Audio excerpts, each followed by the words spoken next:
Alrighty then, chat room. You know what time it is. It's a Thursday. It's the nighttime. This is Real Graps issue 63. As always, I'm Gardy and I'm joined by Tux. And we will discuss this week's filler in wrestling. Nothing happened. Afternoon in AEW, bro. Afternoon in WWE too, nigga. What are you talking about? Nothing happened. My goodness. We had a pay-per-view and then we had an Obafemi segment, nigga. So no, sorry, we had a pay-per-view, we had an Obafemi segment, and we had a Randy Orton segment. That's all that's happened this week. 3 things. Like what? Fuck me, man. This shit stinks. I literally was sitting here watching these shows, going through them, and just being like, Damn. I ain't need to watch none of this. I'm not even gonna hold you. Nigga, I cut on Dynamite and I said, wow. What I said a couple hours ago, let me get it. This shit was frying me, nigga. Let me scroll back up. All this damn shit in here. God damn. What the fuck? Where's this shit at? This Tom Brady shit's gonna set me off. Holy fuck. Oh, yeah, I said 1:49 p.m. Fam, what the fuck was this episode of Dynamite? Never mind, I just skipped parts. Wait, no, it's still dog shit when I think about it. No, I did end up going. It turns out the part that I skipped was that fucking no holds barred match. You could still continue. I know, and I realized that when I went back and I checked, I said, "Oh man, fuck." That I don't know why they did that. These niggas did a fucking year 1 through 3 AEW or Dynamite main event in 2026. Fuck off. Holy brother. The only difference is that it's fucking Roppongi Vice and not the Best Friends. Nigga, you could do this exact lineup of niggas, except instead of Okada, it would have been Orange Cassidy. And it easily that's like a year, that's like an early days AEW main event. And like, hey, cool for what it is, but what came after too is just Yeah, I don't know why that. Hey, wrestling promoters, I'm not playing with you. Do not end my wrestling show with a talking segment. I'm so serious. It's okay when WWE does it because that's their thing. You are a wrestling company first. Do not play with me like that. You did that press conference bullshit last week, and this week you had a fucking talking segment with these niggas groveling about being dog shit. Don't play with me like that, man. I'm so dead ass. I want to hear none of that. Oh, brother. I guess like to start in the news section, the biggest thing that happened was it was just revealed by I think it was Thurston that did it, right?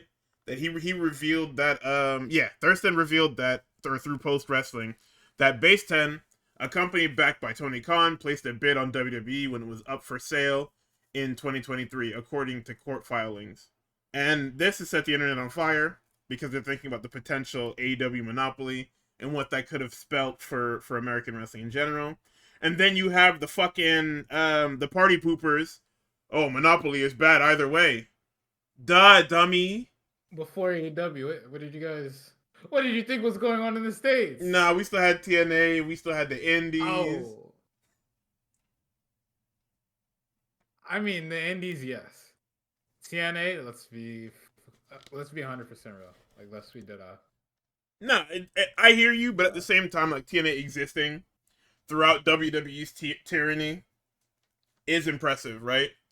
Like, irregardless of the content being good, the fact that company was able to survive the greater monopoly for 20-something years is insane. Yo, the fact that shit survived COVID is a Christmas fucking miracle. I don't know how them niggas made it out of that.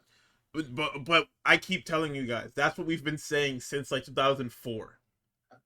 This company was supposed to close every year, nigga. The rabbit with the fucking stopwatch is pointing at them. I don't care if they just got a TV deal or a dime. We've been saying this, man. It's not gonna stop. And we will see. Truly, we will see. But I mean, if Tony Khan bought that shit, it would have been the funniest thing that I never would have been a part of. Actually, would have been the funniest fucking thing ever. Nigga, I would have been crying of laughter. The actual Forbidden Door. I mean, even if it's a monopoly, right? Like, I assume that the companies would still operate differently, right? Like the Yeah, idea would be I like think WWE would be run on its own, AEW would be run on its own. You would just run joint shows at some point. yeah, it's fucking yearly Forbidden Door, some shit like Survivor Series, because that. it wouldn't be the Forbidden Door no more. Yeah, I mean, I don't know like the bigger fucking, I guess, nerd shit of like when you niggas used to run the invasions. Maybe it would have been an invasion, but um, I like the Forbidden Door name, so I think Well, I I mean, it feel was like we called would accept Invasion it. because we killed WCW and ate like a good chunk of their roster. We didn't take any of like the super big guys because, well, they knew what was going to happen and what subsequently did happen, which was everybody came in and got treated like shit on TV and in the locker room. Maybe it would have been Survivor Series invasion. That shit would have been the Survivor Series. You know, it was like the Suicide Squad. Yeah, I need to do that in one of those to differentiate. that shit would have been so tough, bro. Damn. And there's so many Damn. possibilities with that. So many matchups, so many things, so many crossovers. Hey, we'll be talking about it later. We'd have a place to send Drew McIntyre to do this stupid, shitty little Yeah, gimmick. Ring of Honor. Yeah, Ring of Honor. Drew McIntyre talking about, yeah, I quit. 5 minutes later, shows up in the fucking show again. I hate this guy. I hate this guy. I hate this guy. Drew and Blake Christian would be putting out some classics in Ring of Honor. Look who the fuck we're wasting time on. we're wasting. Oh, you saying Blake Christian? He don't need to work no Drew McIntyre. I would rather see fucking Blake Christian than Drew McIntyre. Are you crazy? Blake Christian is just Jack Harlow and fucking Tim Hortons together. Like, it's okay. I'd rather take that. The fact that they couldn't get Vanilla Baby for Blake Christian. They didn't try. Crazy. They didn't try. They had to have. Fam, maybe Blake Christian just sent a DM. They had Wild Thing. They had fucking Tarzan Boy. They went and got what's the fuck the final countdown for Danielson sure. like twice. Brother, I don't want to hear Jack Harlow giving y'all fucking problems. Jack Harlow's giving y'all problems. He was probably like, "Oh yeah, word. I'll send Vanilla Baby over. Who's it for?" And he looks at Blake Christian, but nah. Yeah, they thought it was some race play shit. Hell no.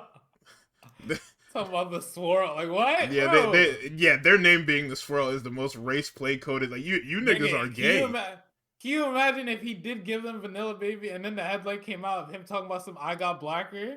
It would have been over. Hey, the Swirl, come on. He had to say no. That's the craziest fucking headline, by the way. Like, without context, it's crazy. With context, it's still a little bit crazy, but for the most part, like, niggas did a lot out there. We're still doing watch episodes, and oh my god, the conversation we would have had about Jack Harlow would have definitely got us taken off the airways. It would have been so fire. Oh yeah. my fucking god. If this was WWE, they would have got the song and gave it to Jack Perry. Oh my god. Like, instead of actually giving it to the nigga who wanted it, you give it to fucking Jack Perry. Fucking Jack. Oh, ew. I always think of Randy wanting Killswitch Engage, and they looked at that nigga and said, "You want this one?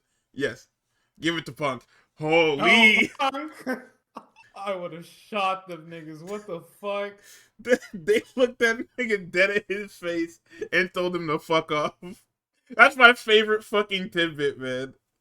Some good music, though. We're gonna give it to another one of our guys. You're gonna give it to the younger guy that looks like he would listen to Killswitch Engage. Hey, Punk, you fuck with Killswitch Engage? Nah.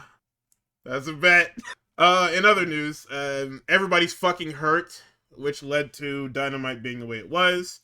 Tony Storm is going to be out of action for quite a bit, or in quotations, a long time.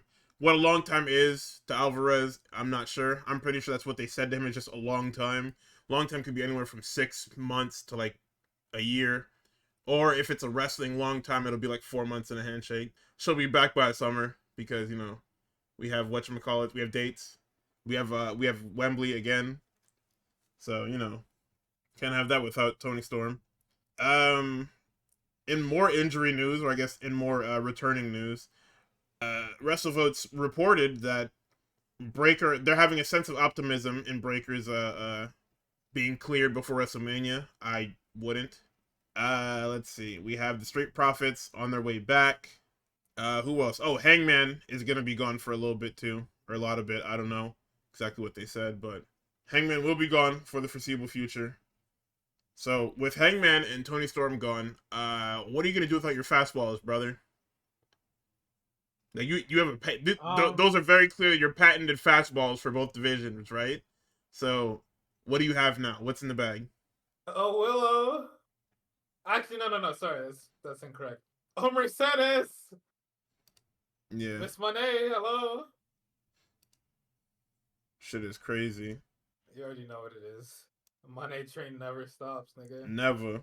They was on the timeline trying to disparage the GOAT. I will tell you that I wasn't a Mercedes truther, nor was I a Sasha Banks denier. I kind of was just indifferent to her work. I acknowledged that she was very good at what she did, but her stuff didn't move me. The CEO shit, the CEO shit moves me. And niggas gonna tell me, oh well, it's literally just the boss shit. Nah, something different about this one. I wasn't there for the boss, but this is different, bro. The way she just kept innovating and adding onto it and ending it. No, you can't beat that, bro. Like niggas don't understand. Like if you watched the Sasha Banks shit from like NXT to now, or not even NXT to what 2020 before she left, or 2021, whatever, whichever one it was, I don't remember off the top. But when you watch the boss evolve from what she was in NXT to main eventing WrestleMania Night 1 with Bianca, like that those are two different people, right? And then when she leaves and shows up in AEW, like I'm not even gonna talk about the Wrestle Kingdom stuff. When she shows up in AEW, that's a completely different person. And to now, that's a completely different person. Like there's so many evolutions to this character. She's literally a Swiss Army knife. Like if it's okay not to like Sasha Banks the person, but like you can't deny, or not Sasha Banks, sorry, Jesus Christ, Mercedes Moné the person, but you can't deny the hard work that she's done. No, not at all. Not at all. Niggas are just weird about it. Oh, grow up. I think it's one of those things where because she has such a strong fan base, niggas take that to disparage the person. Grow up. No, yeah, of course. It's gonna be okay, guys. It's not gonna be All right? okay. I mean, listen, it could be worse. Could be arguing with a Jade Cargill fan, right? Because what are you a fan of? What the fuck? Sorry, I had to say it. Yeah, come on, dog. You know, that Forbidden Door shit. We're gonna get to that later because that's gonna be some good. You know, my matchups are good ass. card building. I'm missing so many people. Like I will tell you right now, in the draft that I have currently, MJF is not on it because I just couldn't think. I couldn't think of nobody to put him against that I would actually want to fucking watch. Nigga, you might have to reheat some. Oh, never mind. We can't reheat that nachos because we have to put Punk with Kenny. You're right. I see. I'm honestly. I think during the segment, I might just have to pull up a fucking the roster page and just start picking shit. I mean, I've seen MJF Cody. Like that's. I mean, I guess now you could do it with like the belts, right? That would be like the fun part. Is they show up as the respective champions. Cody's minding his own business, and then you have the camera pan up to the skybox, and Max is in there with the Triple B. So you could do some cool shit like that. But in other news, let's see, what other news do we have? This one's a good one. Nikki Bella says that the Bellas signed a 2-year deal with WWE, but she doesn't believe they'll get the send off that she wants. And what in I don't really need to say exactly. Actually, I should. Let me see. There was a quote that Memesy, or no, that I pointed out actually. At the end, it's that I don't want to walk away with any what ifs. If only I did, or if I what the fuck? Oh, if I only did. I don't want any of that. I want to look back at these past 2 years that we're about to create and be like, damn girl, we did it. And she also said earlier in that interview, let's see, or she said earlier before that, is I want to have some of my best matches. I want to have a lot of fun, but I want to have an iconic moment where I can look back. Oh, damn. Oh yeah. I can look back and go, damn, that was great 2 years, or a great 2 years, whatever the fuck. I'm having a lot of fucking trouble. It's like Jey Uso reading them lines in 2K. Oh, you didn't hear about that, yo. So I've recently started playing 2K26, and I was doing the story mode. There is when you turn heel, you do like the whole thing where you're like feuding with the Usos. Like you feud with both of the kids. You feud with Rikishi, and there is a promo that Jay has to cut, and he's reading off the script. Oh man. Like you can tell he's reading off the script because you know the fucking Floyd Mayweather shit. Yeah. That's what it was. Like eventually it gets to a take where he's like reading it like a normal human being, but he was popcorn reading the fuck out of like the first third of that promo. We might have to just start getting voice actors that sound like these niggas, bro. I deadass don't know, man. In other injury news, Josh Alexander was helped to the back during the taping for Slam Dunk Collision after a knee injury. They haven't confirmed any injuries, but it's kind of fucked over there. A lot of people are hurt. So there's gonna have to be a lot of pivoting and a lot of figuring. I guess that's why they're using Roppongi Vice now, like more. Is that a lot of the Callis guys are probably hurt? Yeah. Yeah, I'm gonna need rest. Oh, we didn't even get to that part yet. So your man's Tux. Oh my god! Hey, you remember? Well, this wasn't in the recording, but for those of you that were in the stream, and how I was saying sometimes your man is just a fucking idiot. This is my second fucking plane. Probably this week, within this last 7 days, is my second plane hit the tower, all right? So, Ricochet recently, spoilers for Revolution, whatever, right?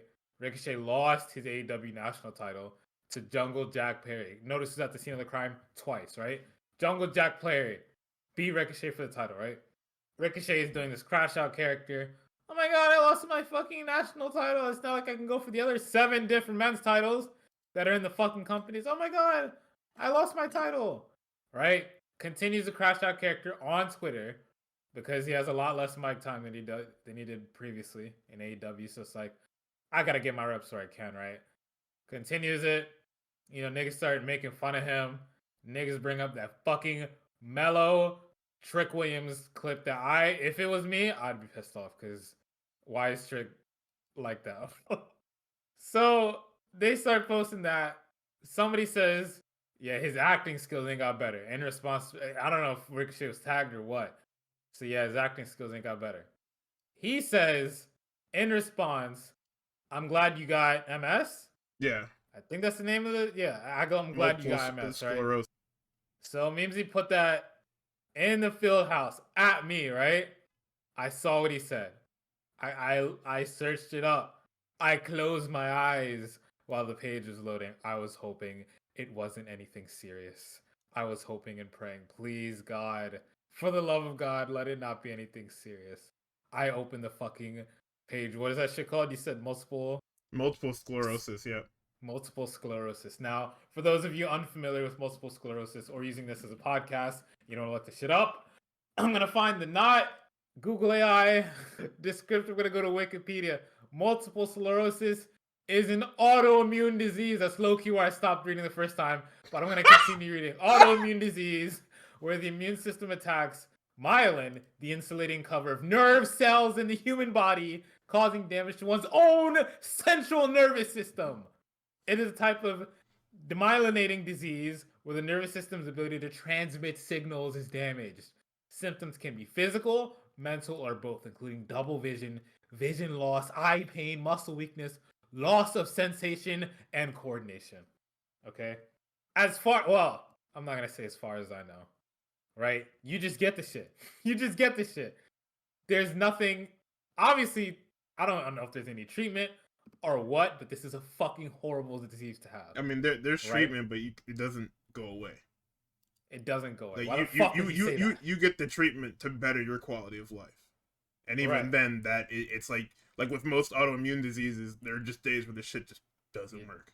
It doesn't work, and you're just fucked. So why the fuck did he say that? Right? Because he was getting blitzed before. Because this nigga's a fucking dork, and he's a crash out, and that's his character, right? A dork, right? And a crash out's also part of his character, but why would you do this, right? There's heat, and then there's this. And niggas start trying. Ricochet fans, they did their best. They did their damnedest.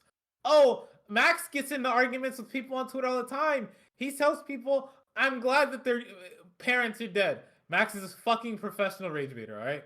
He does this shit for fucking a morning job, a night job. He does this shit pro bono. He volunteers to do this shit.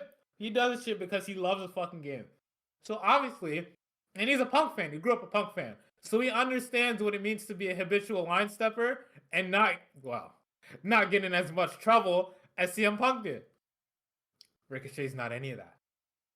He's just a nigga that likes, he's dead ass just a One Piece fan. That's all he is. We thought he was getting better on the mic. I would have lied to you if you asked me 2 weeks ago, has Ricochet gotten better on the mic? I would be like, yeah. No, he's just a One Piece fan that can fucking do some good flips. All right? I don't know what the fuck is happening. Why is this happening to me? What is going on? Oh my god. MJF told an interviewer to kill themselves. A TMZ interviewer who has had like 5 AEW talents on before, and they would have talked about this prior to the interview. Yes. A TMZ interviewer. Not some nigga on Twitter. There's a distinction. In case y'all didn't know. It's not just some random nigga. If it was paparazzi, you would have a case. But it's an interviewer. So all the people, I need everybody to lock in. Right? And some people are also like, oh, he's crashing out because he got, he's been getting death threats from WWE fans and they've been harassing his wife. I understand. I can't fully empathize because I don't think I've ever gotten a death threat before, right? And I was up to some shit. I never get a death threat before. So I can't empathize. However, I can sympathize, right? That's fucking horrible. That's terrible. However, you cannot lash out at this random person with this debilitating disease. What kind of punching down is that? I hate that Tyler the Creator tweet is a little evergreen because there's certain ways to do this. And sometimes you have to just put your phone down. You just gotta put it down.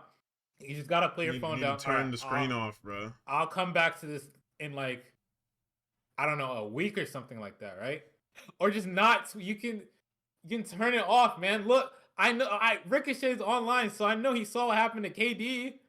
Nothing really happened to him, but listen, once it starts raining, once you start getting blitzed, it don't stop. Once niggas know you can't handle the blitz, your offensive line is not that, they're just gonna keep coming after you, dog. Yeah, absolutely. Oh my god. Put the phone down, nigga. And then, to make it worse, there's 2 more. You know how they hit the Pentagon? Here's what my Pentagon was, right? They hit the Pentagon! It was Brian Alvarez saying, yeah, that nigga's in hot water. I was like, oh my god. And then there was a random plane that just struck Pennsylvania. And it was TMZ picking it up.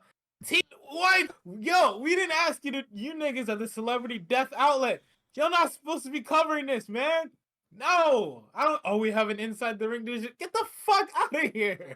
What the fuck? That's not what I asked you to do. I don't care if you had Big Hebrew on. I didn't ask you to pick this up.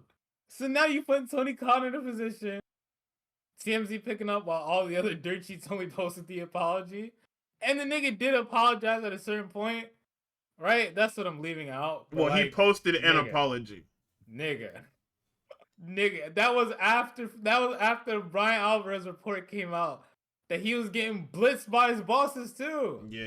That nigga Alvarez wrote on the boards talking about if that nigga crosses his fingers, he might still have a job. Holy. Oh my god. Danielson had to call and be like, yo. Nah, Danielson seen him at TV, looked at him. And you know which one too. That nigga was backstage, waiting for somebody higher up to walk by. He saw Dragon. He said, "Dragon, yo, am I on the card and I ain't see my name up?" Nah, not even. Like I said, he seen Dragon from across the hall hit that fucking Higuruma nigga. He knew. Oh my god! That's the fucking hall monitor, nigga. What you thought? Dave you thought Dragon was playing with y'all? Apologize because a friend reached out and was like, "Hey man, delete." Oh my. How did Dave get this information? That'd be the funniest shit about wrestling journalism. Who told Dave this, son? There's only 2 parties involved. Did the friend reach out to Dave? Somebody had to snitch. That's how Dave got it. Oh my god. And yeah, and you know what? That's hard. Because niggas can't even refute it. Because if you get back on Twitter, they're going to blow your house up. Jesus Christ, man! It's like Son, what did you think was gonna happen after you said that? that nigga wasn't That nigga thinking. saw red. Like what? He hit that button and he immediately thought that because he's playing a character that he was Teflon. He Oh thought man, no. MJF do this shit all the time, not realizing that there's context when MJF does it. He And when just he says don't to know. kill, and when he tells people to kill themselves, it's people that deserve it. Yes. Like Max doesn't get in trouble because he's telling bigots to kill themselves. Thought he was big Hebrew, bro. Son, that shit is so fun. Of course, So fucking Ball Liquor Supreme retweets the fucking the apology. Dude, I fucking hate Sean Ross Sapp. Oh my god. Fuck this. Dude, I hate this fucking guy. Wait, was he the nigga that called and told Ricochet to delete it? Could you fucking imagine? And then he called and told Dave. Yo, fuck this. News Corner is over. Wrestling sucks. Holy fuck. Could you fucking imagine? It's the worst thing, because for the past month, every time Ricochet's come across Puff Ever's timeline, I'm just gonna DM with some shit. I think he literally sent me the fucking, oh, he's got a mic in his hand, don't hurt yourself, literally fucking a few days ago.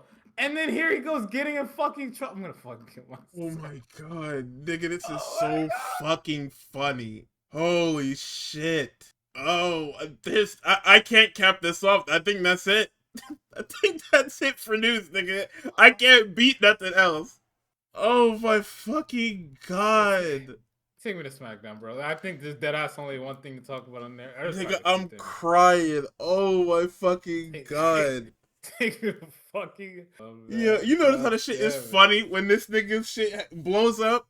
Meanwhile, I gotta discuss heavy topics like fucking Cody Rhodes and his BBC logic.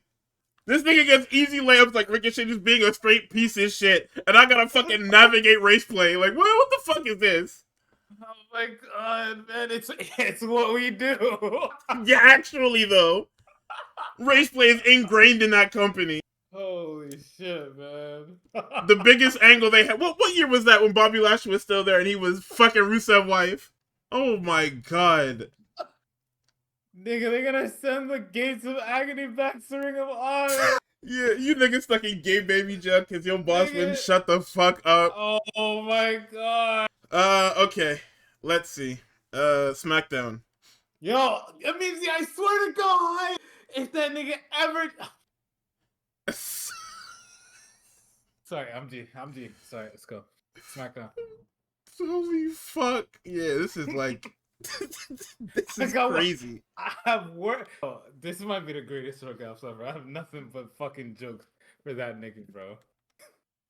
That bald-headed demon, bro. Let's get this fucking. Oh yeah, that Dynamite match was bad, brother. Holy. Yeah, so last week we get a recap of whatever the fuck happened. Oh, Cody winning the belt, right? That's totally what happened last week. Let's see. Drew comes in, he stamps his feet and he quits, and everybody looks at him like he's fucking nuts. Mind you, he's in the ring with Jacob Fatu, who's ready to kill him, or ready to fight him, not even to kill him. He just wants to fight the nigga. And he's in there with all this, and he quits. He says, hey, you guys got what you wanted, I quit. Okay. So Solo's plan is to keep the lantern and to vanquish the demons. Dude, I'm telling you, this guy is single-handedly ruining this fucking brand. Give them the fucking... I've said this for 4 weeks straight now. Give them the fucking lamp back, bro. You're not getting that, buddy. I'm sorry. Because you're just gonna make it worse. What happens when y'all lose, bro? You already seen the fucking Silent Hill paintings around the buildings, bro. Please leave that shit alone. Nakamura then goes to Tama Tonga. I forgot to get what he said in Japanese here, but I'm sure he called him bitch made again. And Solo walked up and said, you stay the hell away from my family. And pulled Tama Tonga away. Let's see. Then we have a promo that sets up Trick Williams and Jacob Fatu for later tonight. Jacob's ready to set it off. Trick talking shit. Oh, this says y'all got it for later tonight. Wyatt 6 versus MFT again. It's bullshit. They win, but then the lantern is stolen back again because why not? Let's see. There's a promo about Julia I guess they aired these. It feels like they aired them out of order, but they didn't. Like they straight up didn't baby step you into this. So it's a Julia promo about Tiffany challenging for her belt, but nobody has said anything. The only reason that you would even know that this was a possibility is because you read through the dirt sheets. This is the only place within the stratosphere of WWE that this was mentioned, was on the dirt sheets. And instead of having like Tiffany go first and then Julia later, they decided to put the champion responding first in front without any prior. Maybe there was a tweet or something, a one-off tweet. I don't know, but I didn't see anything. So in our second match, it's Michin versus Jade Cargill. I'm gonna get down on one knee. God bless you, Michin. Miriam, God bless you. You worked so hard to get a nothing match out of her. You literally suicide dove onto your head to give Shorty something to fucking work with, and she gave you nothing. Godspeed. Godspeed to anybody that's gotta work in this fucking division, because that's you gotta wrestle your fucking self at this point. It's like wrestling the Invisible Man. You gotta just fucking do everything yourself. No, I saw it. Trust me, I seen it. It hit my timeline like the same 9/11 that Tux got. That's how that shit hit my timeline. I seen it. Niggas was saying that Jay locks up and thinks she's a ZSJ. I seen it. Trust me. So Jade gets a mic and she says, "What happens to Michin is what happens when wrestlers believe their own hype." If that Homelander gif could be like any more perfect. The more she speaks, the more I stare into this fucking screen blankly. People are afraid of her backstage and they go silent when she walks by. She says people told her to fear Rhea, and she said, for what? She ain't never been afraid of anything in her whole life. Rhea comes stomping out, and what's the first thing Jade does is leave. Rhea then says that Jade is not B, she's not even A, but after Mania she's gonna be her bitch. And I said, yeah, that's a bet. Let's see. Oh my fucking god, Sami Zayn again. Dude, please release me.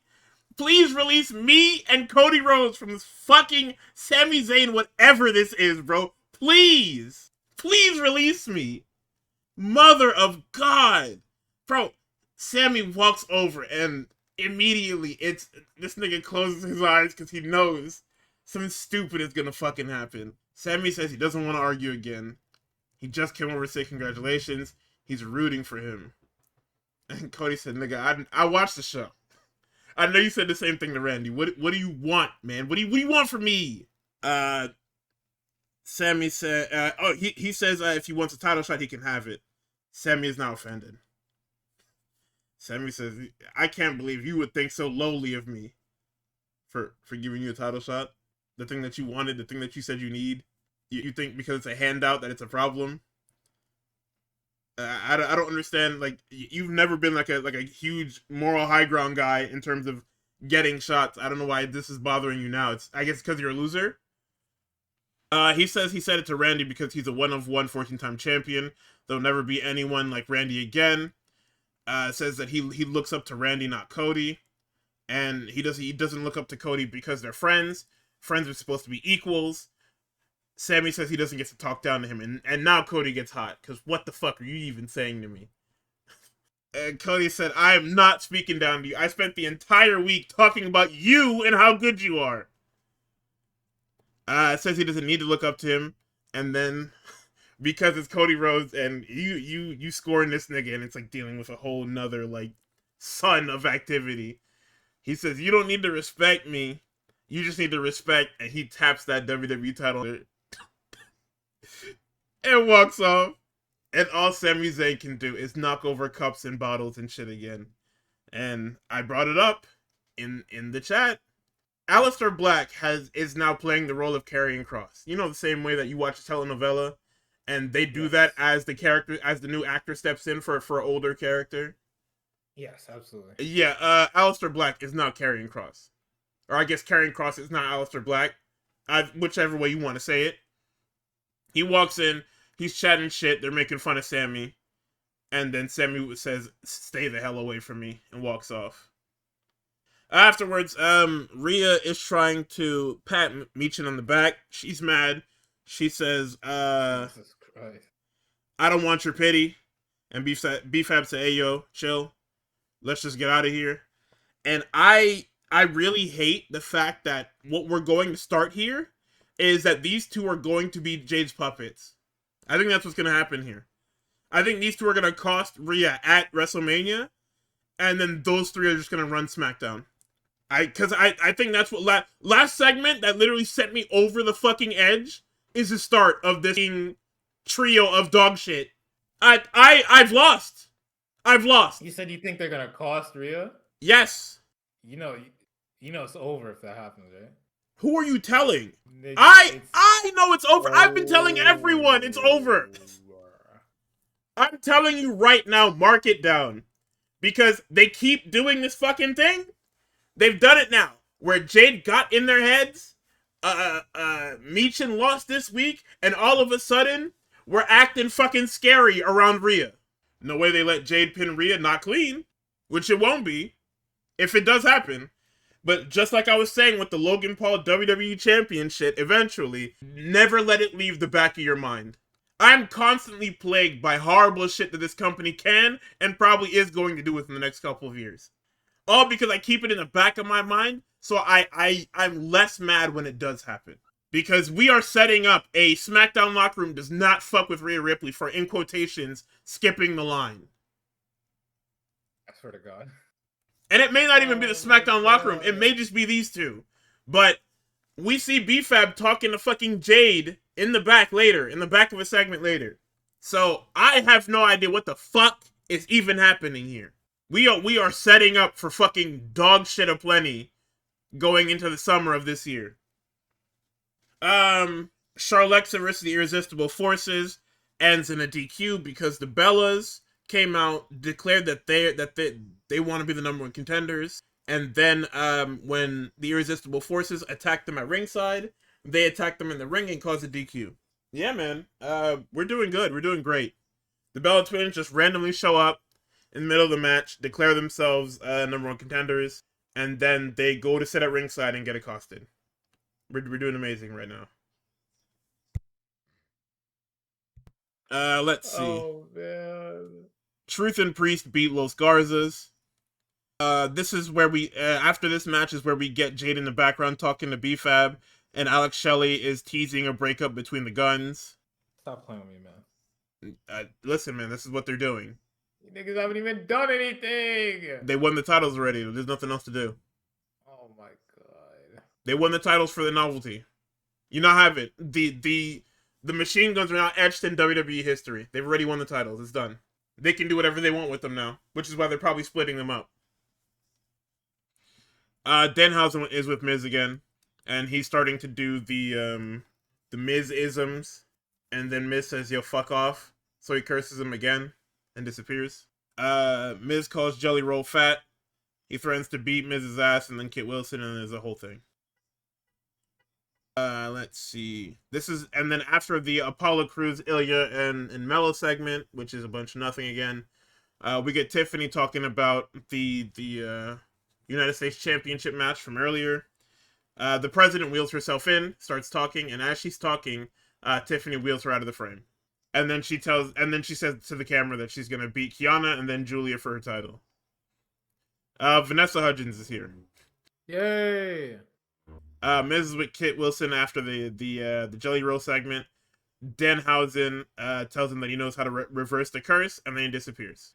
Then we get Kiana James versus Tiffany Stratton. It's cool. It's not really anything. They try to help, or Chelsea appears at ringside, tries to help Kiana win, but ends up costing her, and she gets hit with the Finley roll, the prettiest moonsault ever. You know what it is. So next week on SmackDown, we're getting the Irresistible Forces versus the Bellas for the titles, and then some other bullshit nobody cares about. So Kathy is with Trick. This is where we finally get the angle that we were supposed to get fucking 4 months ago. Sammy finally walks up and says, "Hey gang, you've been talking all this shit and you're losing. You have lost everything."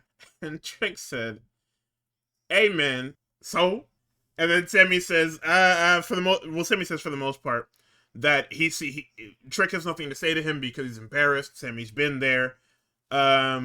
Says that Trick called him Mr. Can't Get the Job Done, but you're not doing too hot for yourself either. It's literally Sammy firing back, and instead we decided to do it. Finally, we decided to do it after Sami Zayn's reputation is in the fucking mud. So yeah, man, I'm gonna kill everybody involved with this. Jacob Fatu versus Trick Williams ends Trick Williams defeats Jacob Fatu because Drew McIntyre decides that he doesn't quit. He quits in the beginning of the show, only to show up later in the show and cost Jacob Fatu. So now I guess we're gonna have Jacob Fatu and Drew McIntyre next week. I think it is. I could be wrong. I'm not sure. Well, yeah, at this time it would be next week. Is what I'm saying.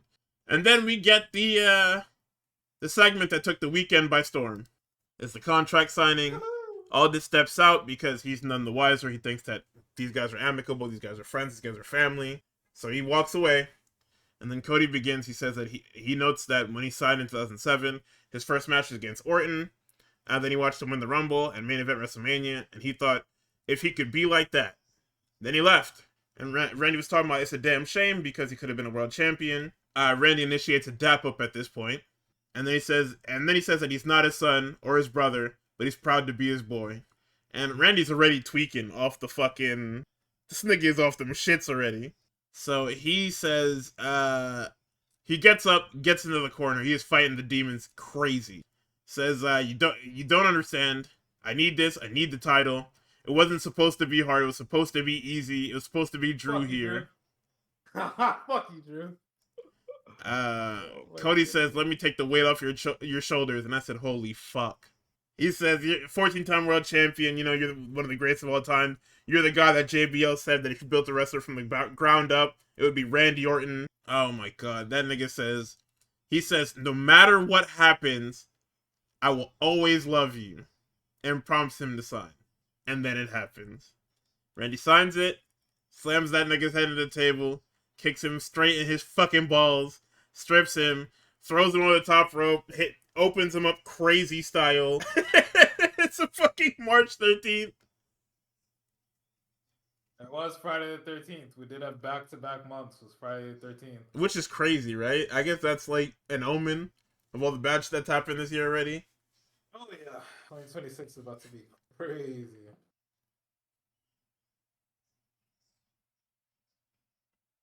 It really killed the fuck out of Cody. Yeah, man. It was like one of the most brutal angles that we've had in a couple years. I'm lying. Jimmy Uso's right there. I forgot. Oh yeah, no. Yeah, that was crazy. Nah, that was Come wild. Here! Come here! Yo, Jay's a fucking idiot, dog. Your brother is comatose, bloody, and just lying there. You talking about come here? Gunther has this nigga dead to rights. Oh my god, what a great segment though. What a comedic fucking family, man. All of you are bad at your jobs. How is that possible? I'm not gonna lie, Uncle Randy still got it, bro. Of course he does. This shit, without saying too much, it was a very effective segment. You know what I'm about, nigga. Everybody knows what I'm about. I don't want to kill you, however, in order to get this title that I told you I need twice. I need it, bro. No, and this shit is awesome. It's an awesome segment because you can see the change. Because he's sitting there, he's happy, he's having a good time, and then he realizes... It's more so once Cody says... what did he say here? There's a thing he said here, I believe. It was... He was talking about being the world champion, and then when he started bigging him up, and he says that he's proud to be his boy. That's when the switch flips. And Randy's like, I can't beat this nigga. I can't beat this nigga like this, and I know this. Yeah. His brain flashed back to, what was it? That was King of the Ring last year? I think it was, yeah. Man, his brain flashed back to King of the Ring, and he said, oh, fuck no. No, not again, nigga. Not again, no way. And then voices said, tag me in, folk. And he said, yeah, that's a bet. I got this. Oh my god. Yeah, the symbiote said, yeah, you know what? It's the fucking Green Goblin scene from the Raimi Spider-Man. Yeah. That shit is raw. Oh my god. I watched them shits the other day. Them shits is... Nah, they got me, bro. I used to think them shits wasn't like that. Nah, they got me, bro. Except for Spider-Man 3, of I mean, course. yeah, I was about to say 1 and 2. 1 and 2, some good cinema. That third one, fuck. Nah, that shit. Well, I mean, this was like I said, this was the only shining star in a SmackDown that was very, very, very rusty and shitty. I don't got nothing else to say. It was a one segment show for the most part, and Drew is somehow still doing nothing. Drew gets like the most TV time on this show, and somehow does not maximize it. Randy Orton is in one segment on this show, and does everything he needs to. That's the difference. So, we've got an action-packed collision. This is the collision before AEW Revolution. We've got a couple of things here. Kevin Knight defeats El Clone in a fantastic match between two guys that are the future, or that will be the future of the company if you allow them to. Kevin Knight's already on his way. El Clone, you kind of spinning your wheels with him because Hologram isn't here, and that's okay. We get a little video package here. Harley thinks that they're in over their heads, and Willow is gung-ho. Says, don't worry, we got this. Spoiler chat, it did not have this. BB Okay, anyway. Sorry. I had to say it. Let's see. We have Mark Davis versus Commander. Or Mark Davis defeating Commander.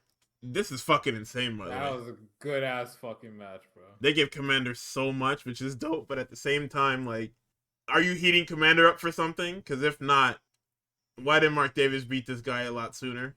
Like, I don't have a problem. I think the match is good, but I think that for Collision, and even just for these, like, kind of throwaway matches, that have a bigger guy like Mark Davis having problems with Commander is a bit iffy. But like I said, either way, I'm happy with what we got. Also because of the way they fucking beat Mark Davis on Dynamite. This shit was crazy. Nigga, Speedball came out and started whooping this nigga. Speedball had nothing but meter for the back end of that match. That shit was crazy. Then we get the dogs calling out Roderick Strong. Mascara Dorada hype video because he's in the main event. And then they show us a video package for the National Championship, what is it, Blackjack Battle Royal on the 0 hour. Triangle of Madness murders Viva Van, Tatovic, and Charisma. Tekla calls Statlander shit. Stat comes out. She kills the Sisters of Sin. She hit Julia Hart with the damn Saturday Night Fever on the damn... No, not Saturday. Yeah, Saturday Night Fever on the floor. That shit was fucked up, man. It was tough, bro. And then she gets in the ring, and yo, Stat, you got to take a break too. I don't know what she gives Tekla the belt, and turns around and shows Tekla her back. And Tekla, not one to be a fucking fool, says, "All right, I'm just gonna whip the shit out of you." Sure, man. And she does it. And she does it for a long time. And it's awkward. And even commentary is like, hey, you want to put your hands up or something? Like, you freaky ass fuck. What the fuck are you on, man? What you got going on, Twin? Marina cuts a promo about Tony Storm ahead of their match at Revolution. And then we get the Demand versus the Bang Bang Gang. Boy, if they knew it was gonna happen to them in 48 hours, they would have leathered this one on. But it's a fun comedy trios match. The Bang Bang Gang are being fun, doing all their shit. They're dancing, they're having a good time. They're making fun of the Demand, if anything. If anything, the Gates of Agony really only win because they're, like, higher on the totem pole currently than a Bang Bang Gang without Jay White. Which, where the fuck is this guy, by the way? Is this guy hurt? Is he on his way back? Do we know anything about Jay White? Are we trying? They know everything, but they love rage baiting you by having him tweet out before every big event. Okay, are we ready? Like, all right. He has them. He finds out the dates for pay-per-views and then just schedules a tweet and doesn't look at his Twitter for the rest of the fucking. Doesn't look at his Twitter for the rest of the month. We have a Famouser, but Ricochet catches Austin Gunn with the spirit gun, and then Bishop Khan pins him.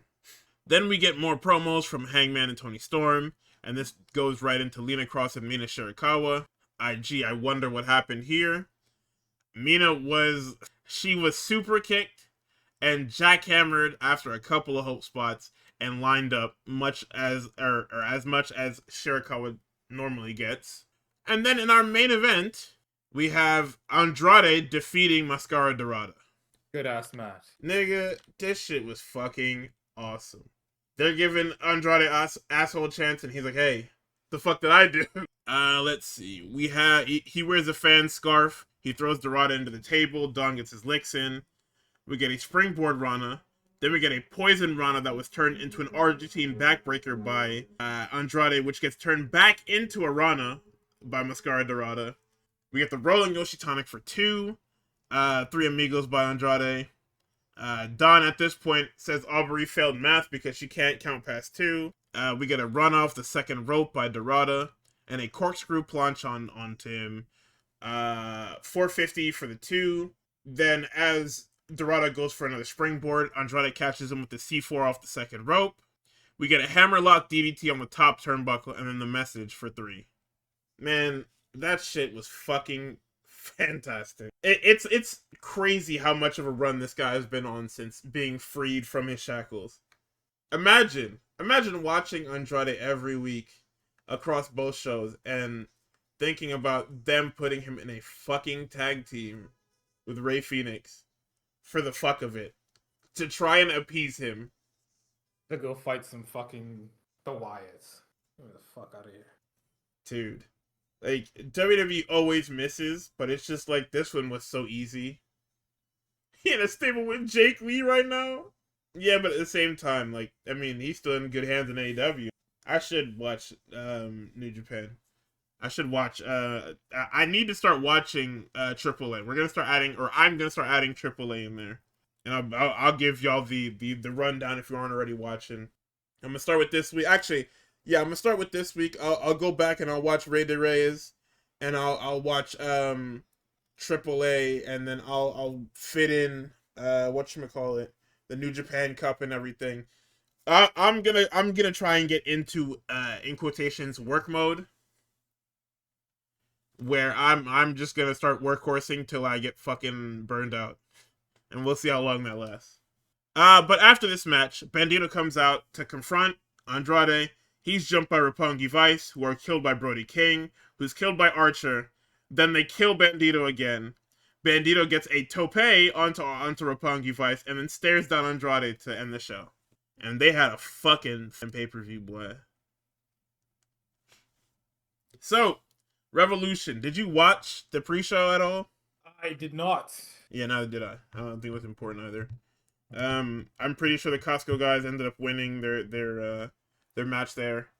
We got that weird segment with Shane Taylor attacking Wayne Brady, then attacking the Rizzler, which is crazy to say out loud. Nigga said Big Justice got a better spit than Jew, so. Okay, the bar is in hell. Willow Nightingale defeated Lena Cross, but not without taking some licks. Fake ass Willow fan, by the way. Well, I watched the 9/11 that you guys wanted me to. Because clearly one of these titles is important to Tony Khan and one is not. And I'm going to tell you, the important one is not the TBS title. That's so crazy. Oh yeah, you know what, I guess. Because one was on the pay-per-view and technically one wasn't. On the fucking pre-show, man.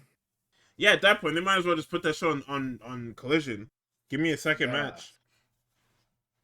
So at the end of the pre-show, we get the 21-man Blackjack Battle Royal, which bleeds into the pay-per-view. I told you guys weeks ago what was going to happen. Jack Perry last eliminates Ricochet to win. He is the second person to hold the national championship. Yeah, I mean, there's nothing else to really talk about other than that. Then we get into the main card, and we start with FTR versus the Bucks. And boy, was this fucking awesome. Okay, see, the thing with AR Fox is that AR Fox was all over AEW TV this time last year. To the point where we were talking about AR Fox every fucking week.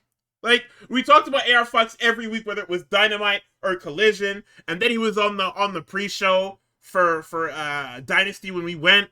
Like, AR Fox had DNA all over AEW at this time last year. And then he just disappeared. Like, everybody was so hot for AR Fox, and then we took him off TV. I don't understand. I don't know what goes on in their heads. Like, Collision is the point. Collision should be different from Dynamite. We should not be using Dynamite to set up Dynamite matches on Collision. Like AR Fox is such a I said this last year around this time too. AR Fox is such a fucking brilliant guy. Like he's trained so many guys, he's helped so many guys, and he's a fantastic professional wrestler. Why is this guy not on TV anymore, man? Like realistically, I know we want to keep ratings up, but why can't we establish Collision as something else? Like realistically, the only person that should appear on Dynamite and Collision is Kyle Fletcher. A, because he's like the young guy that you want to have in the front, and B, because he's the champion of the fucking network Collision is on. Like, I'm not saying that everybody needs to stay off Collision, but Collision should be where you're putting your commanders, your I can't even say El Clones because he's supposed to be in the Callis family. But it's where you're putting LFI, where you're putting Commander, where you're putting Angelico if he's wrestling, where you're putting AR Fox, where you're putting the Swirl. You know, all the guys that are signed to the company, but they're not working Ring of Honor. Like, all of those guys, and hell, even Ring of Honor talent too, should be on Collision. Make the show feel different. Because right now, it's to Dynamite what SmackDown was in the 2000s before we split the brands. Yeah. That I just hate. Some of the niggas that are already technically in the main event are just going to have throwaway matches with guys that I think are cool. Like, people are very much just popping up on Collision because Collision needs better ratings. We're not building anything. And I keep talking about it. The original pitch for Collision, when Punk was there and they decided to section him off to Collision to bet for the betterment of everybody, so he didn't have to work the Bucks, he didn't have to work with Kenny, who he didn't really have static with, and then, you know, keep him away from Hangman and all that. And then when Punk was like, well, I don't want these people here either because they didn't help the situation at all, or the people that I just didn't like, then niggas took offense to it. It's like, oh, what do you mean Christopher Daniels can't be there? I can understand if it's not me. Why does he not want Christopher Daniels there? Who cares? Who cares? Like, it sounds selfish of me to say this, but who cares, man? Just keep the shows, do something different. Put different people on these fucking shows. Like, everybody knows what to expect from Dynamite. So do something different for Collision. Please. But that's my micro rant before we get into this actual pay-per-view. Let's see. FTR defeated the Young Bucks, as per usual. Two of the most brilliant tag teams of the last, 15, 20 years at this point? You niggas have some deeply evil habits, though. Oh, yeah. Oh, nigga. What was it? It was like not even a minute and a half in. Nick Jackson is open. Color immediately. Nick Jackson has the craziest Crimson mask a minute and a half into this match. It was so bad that when he showed up to TV yesterday, he has this disgusting ass cut and band-aid over his fucking forehead. Brother, ridiculous, bro. Chill the fuck out, man. No, this match was fucking insane. They did everything. FTR, trying to be a bunch of assholes, came out in Celtics gear because they're playing in LA and they're playing in the Staples Center. Or sorry, what's this shit called? The Crypto.com Arena. Still can't believe we actually did that. Still can't believe the Lakers of all people fell for the fucking FTX scam. Fucking idiots. I can't believe that. I just can't believe. Actually, I can. That franchise is poor as shit. Or was poor as shit. Braun couldn't save y'all. Okay, they didn't want him to save them. They wanted a guy who would do whatever they wanted. Now we have Luca. To say I'm suffering from success is an understatement. But you know, we get a lot of cool shit. We get the fucking... We're getting super... Yo, Dax calls for a super kick party, goes to throw that kick, and they blow his head smooth off, son. We get a shatter machine. We get the super shatter machine to close everything up. They kill Stokely as well. They get a dive and they blow Stokely away, son. Also, what the fuck is going on with that guy's head? That nigga was not bald. That nigga, his little haircut, fresh lineup. That shit was insane. No, come on. It looks alright. It just looks crazy because he's got hair. So, then we move on to the no interference no interference singles match. It's Thomas Tony Storm and Marina Shafir. And I mean, it was okay. I don't really have anything else to say. I mean, I think the big problem with the match is what happened afterwards, if anything. I mean, That match was cool. I got tricked low key. That timeless Tony Storm can put on a good show. Marina Shafir, we gotta get you some more reps. My girl, we gotta get you some more reps. Cause what the fuck was that mean about? hey man, Tony put her in that jazz sport, yeah. took her for a fucking ride. Amen, same man.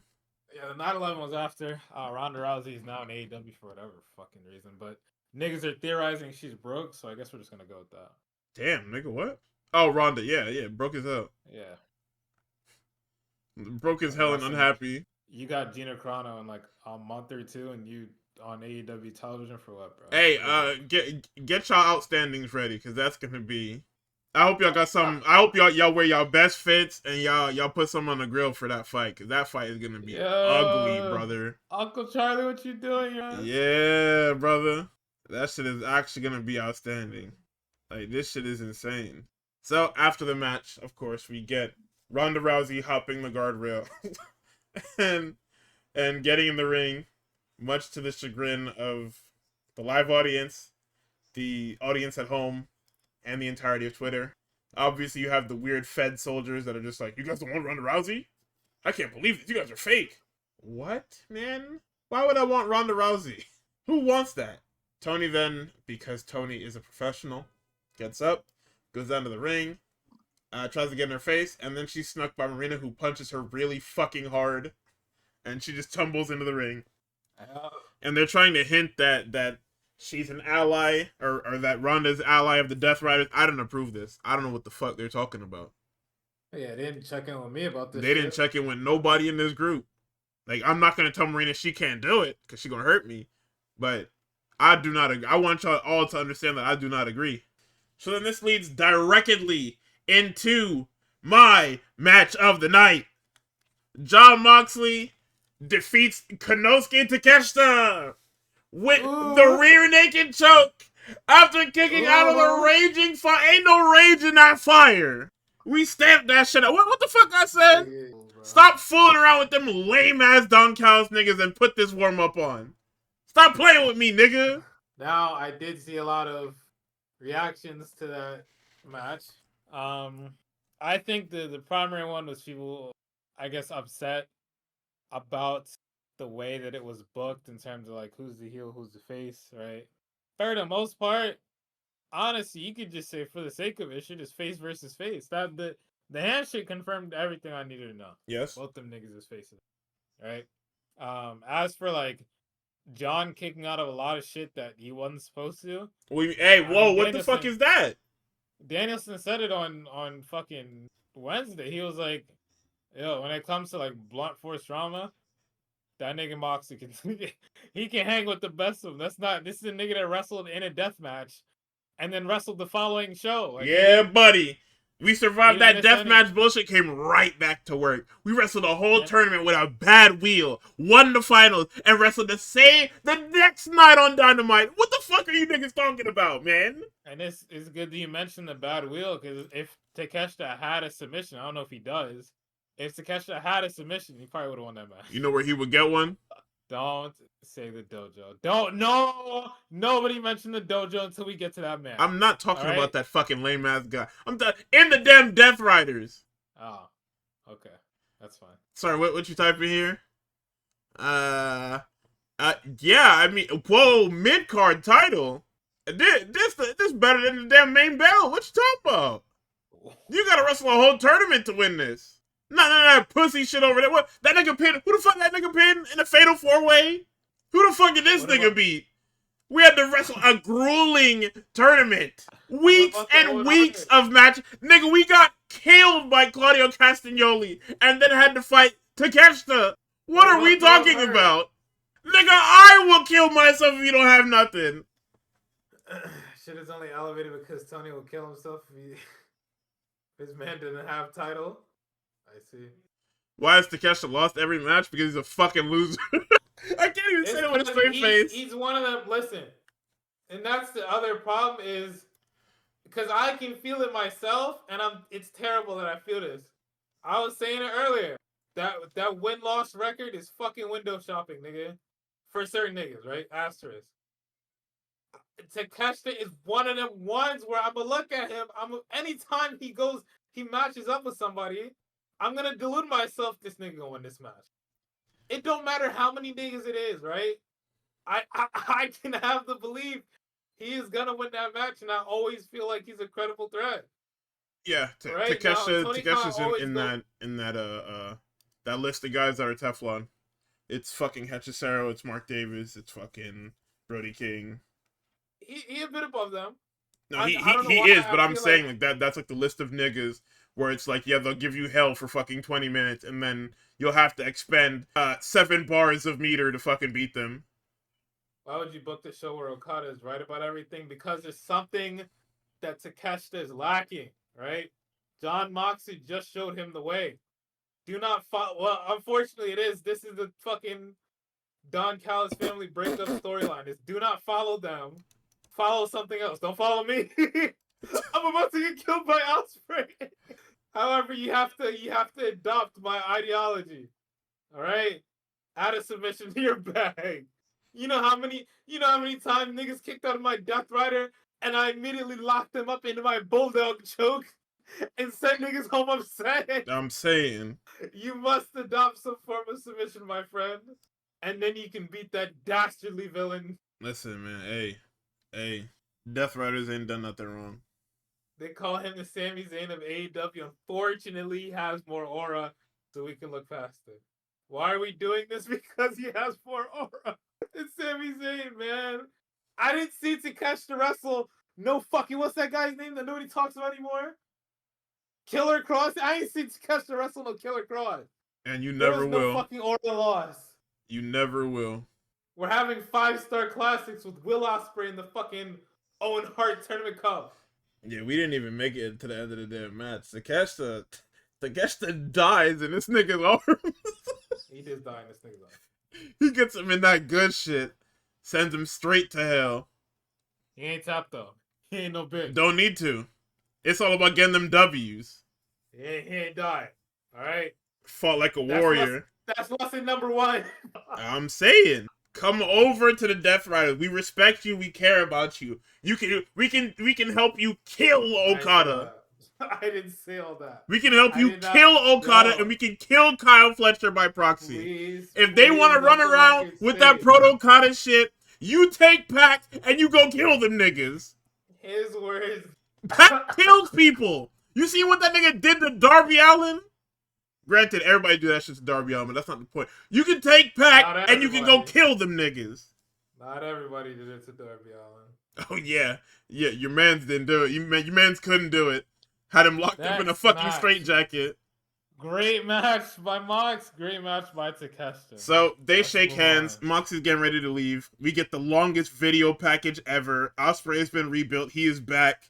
Moxie comes back. The Death Riders hit the ring. Ospreay blows them away. Yuta pipes up and gets his fucking face melted off by his hidden blade. And everybody runs off. So that was the issue that everybody had with this thing here. Is that Mox's alignment is now iffy. Because in a span of like 5 minutes. In the span of 5 minutes, he was both face and heel at once. So I mean, I can't even really blame them for that. I don't know why you bring him back here. I guess it's because it's a pay-per-view. You wanted to do that. But now you have questions about alignments, which they're proper questions. I'm never gonna say that they're not. They are proper questions. But you not have to deal with these questions. This is a problem. I mean, like, I understand it from a storytelling perspective of like, and I think somebody said on commentary, yes, niggas cheer you now. However, you did try to kill that guy at Y'all In. All right, Dragon, still takes every fucking chance he can to talk about that plastic bag. Get over it, nigga. The fuck is this? So it's like, okay, yeah, man. Niggas get one bag over their head and they just can't stop talking about it. Dead ass though. What's up? Like, what the fuck is this, bro? Are you a man or a mouse? Cut this shit out, bro. But yeah, so it's and that might play into the story. All right, we gotta wait and see. Maybe Will is like, I'm gonna fucking kill you, and then Moxie's like, whoa, listen, I did what I did to save the company. That's what it And Willow's is. like, are you dead ass? Okay, but look at the state of the company once we gave fucking Hangman the keys to the castle. Look what happened. Hangman, we left a power vacuum by giving Hangman the belt, and look what fucking happened. Hook is evil. Samoa Joe is evil. Nigga, them Cows family niggas was running around like they was Pop. What the fuck is going on around here? MJF is the fucking champion again. Big Hebrew. Look what you niggas did, bro. That niggas fucked our whole shit up. Shit is ridiculous. We tried to save the company. Y'all didn't want to be saved. That's the problem. So now y'all just got to deal with it. Y'all got to deal with all the bullshit. But hey, y'all know who to call if y'all need something done. That's all I'm saying. My hands is up. So in our next match, Divine Dominion dethroned the Babes of Wrath to become the second ever AEW Tag Team Champions. Tony, I know you're watching. Come here, bro. Hey, and remember, chat, it was not Harley Cameron that was pinned. Tony, let's talk. So, you announced Double Duty Willow Nightingale, right? Okay. We're going to put the TBS title on the 0 hour, right? Okay. The TBS title, the main title is on the 0 hour, right? Mm-hmm. Willow wins the match, right? Backslide, wins the match. It's what we do. All right? We took Lena Cross back to the fucking basics, right? Okay. She gets jumped, and then they fuck her shoulder up. So, before the match, we have the ineffable Renee Paquette doing her God-given duty to go ask the Babes of Wrath, Willow, are you cleared? Willow says, hey, I have to do what I have to do. It's what we do, all right? And Harley is just like, yes, it's what we do. So what do? You go and book the match, right? Willow comes out. The music hits. She's not smiling. Her shoulder is fucked. What is Willow's tagline? Smile anyway. I'm going to fucking kill you, nigga. So we get to the match. They immediately take out Willow. So what do I expect? I expect a Harley Cameron masterclass. Because that's what you're supposed to do, all right? Oh my God, my teammate got fucked up on the 0 hour. Let me lock in and let me put up some points, right? However, when it's time for Harley Cameron to score, she had her fucking foot on the line. And she didn't put up no buckets. They whooped her ass, bro. You would have thought it was Mario and Luigi and Superstar Saga. They were just hitting shit. They were just doing things and it was working.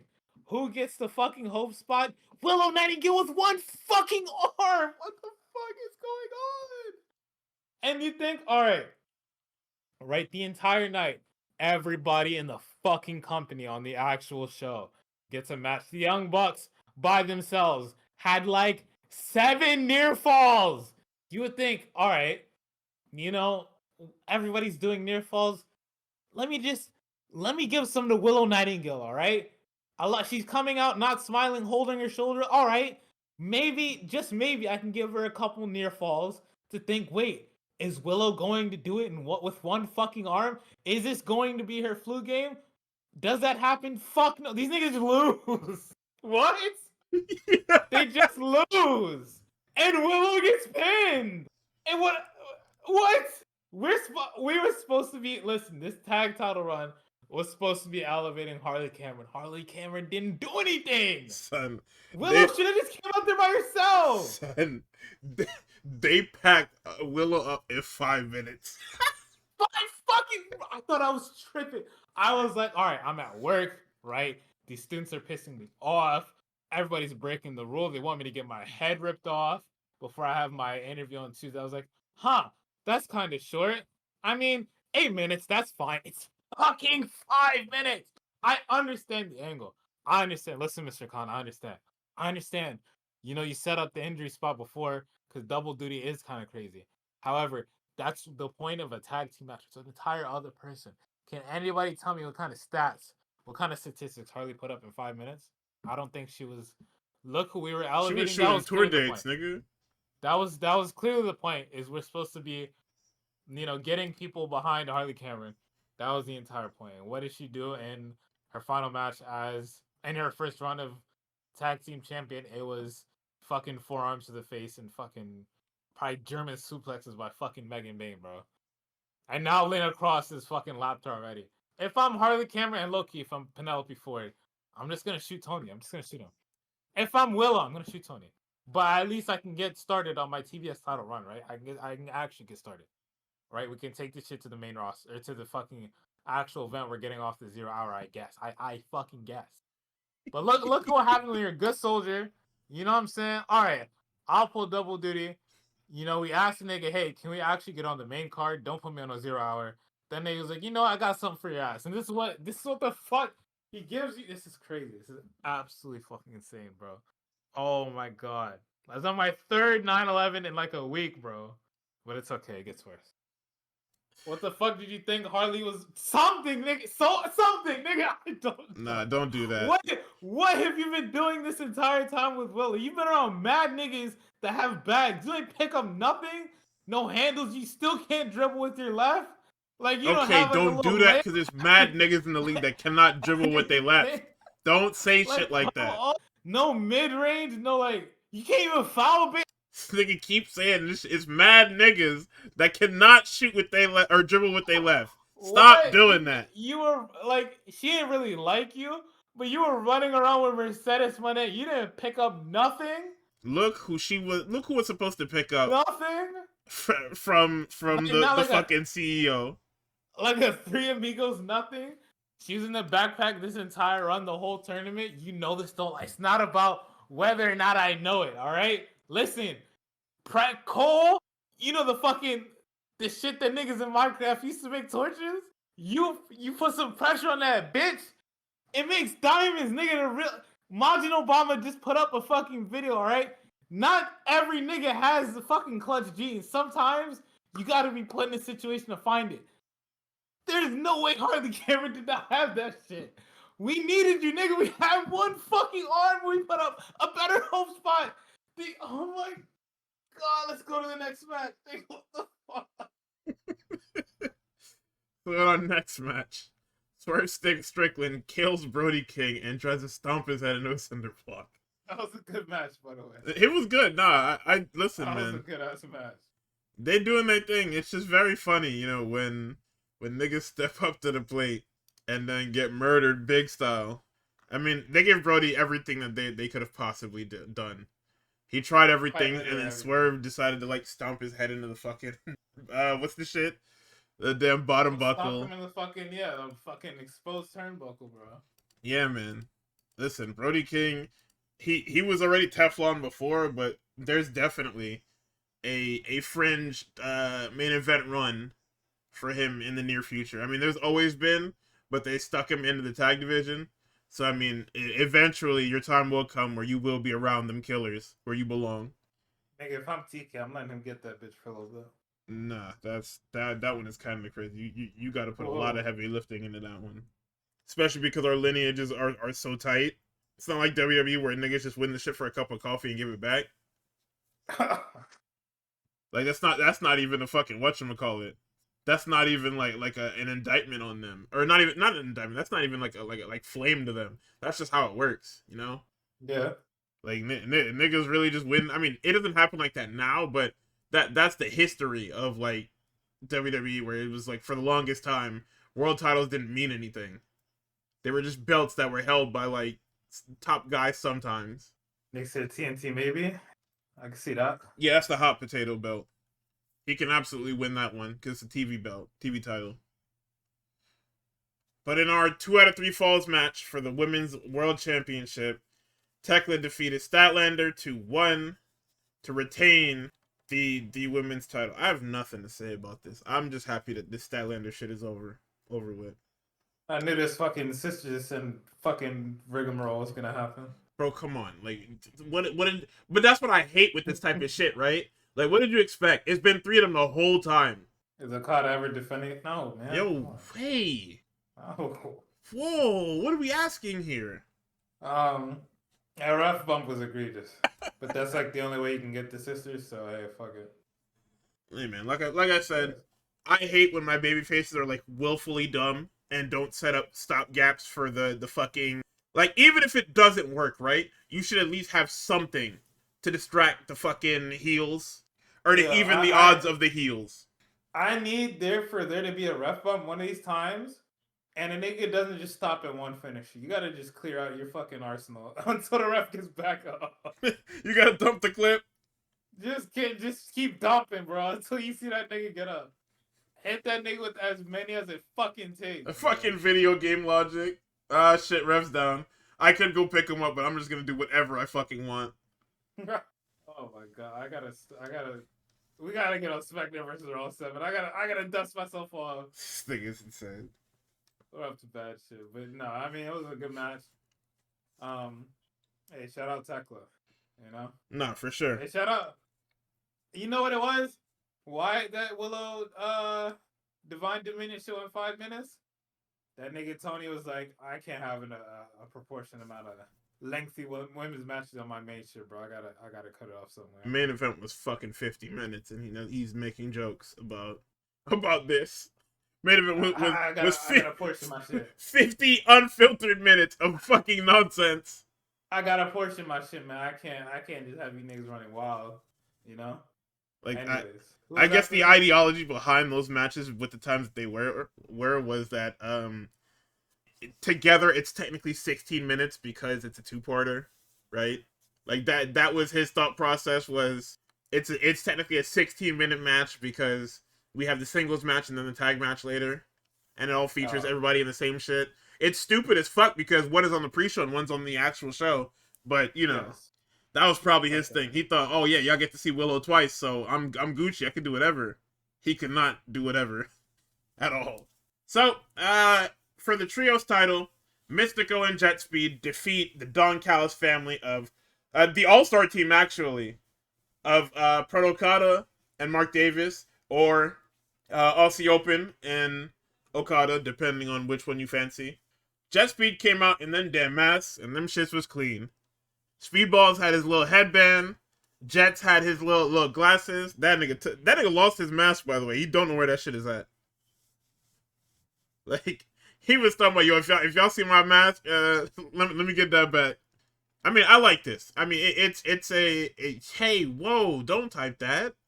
I mean, I like this. This was fucking fantastic. Mystico was all over the place. You can tell that Mystico was like, I don't know what it was, but Mystico was out here moving. I mean, don't get me wrong, that's like the closest thing to God we have in human form. He's fucking awesome. I do like the little varsity jackets that them boys came out with. And we all know that the gag is that Takeshita doesn't have one because he's a bitch. Because I'm pretty sure even Roppongi Vice have them little varsity jackets. Nah, the match order was crazy because putting Darby Allin in the co-main is wild, son. I also don't have nothing to say about that match, so we can just skip right over it. Yo. We can skip it. But Mystico and Jet Speed, I do want to talk about a little bit. Cause I think that I'll share my whole thing at the end. But do you have anything that you want to say about that match? I thought it was fucking awesome. My stream skipped the Mystico entrance. Or not stream, but my VOD skipped the Mystico entrance for So your stream? Yes. I thought it was a great match. Fucking everybody wrestling in the fucking the mask was really cool. Obviously we said that already, but I thought it was dope. I don't know, this trio of niggas is just the most white meat babyface shit ever, even though Kevin Knight is a bit of an asshole sometimes. However, if I was Kevin Knight, I'd also be a bit of an asshole, so hey, I can't really blame him. Yeah, if I was like one of the fastest rising stars the company has seen in years, I would be a fucking asshole too. So yeah. So, I mean, good ass match. Yeah, so after the fall, Mystico is literally overcome with emotion. And then we see the graphic in the background. Mystico has been given a 2-way deal. He is now AEW and CMLL contracted.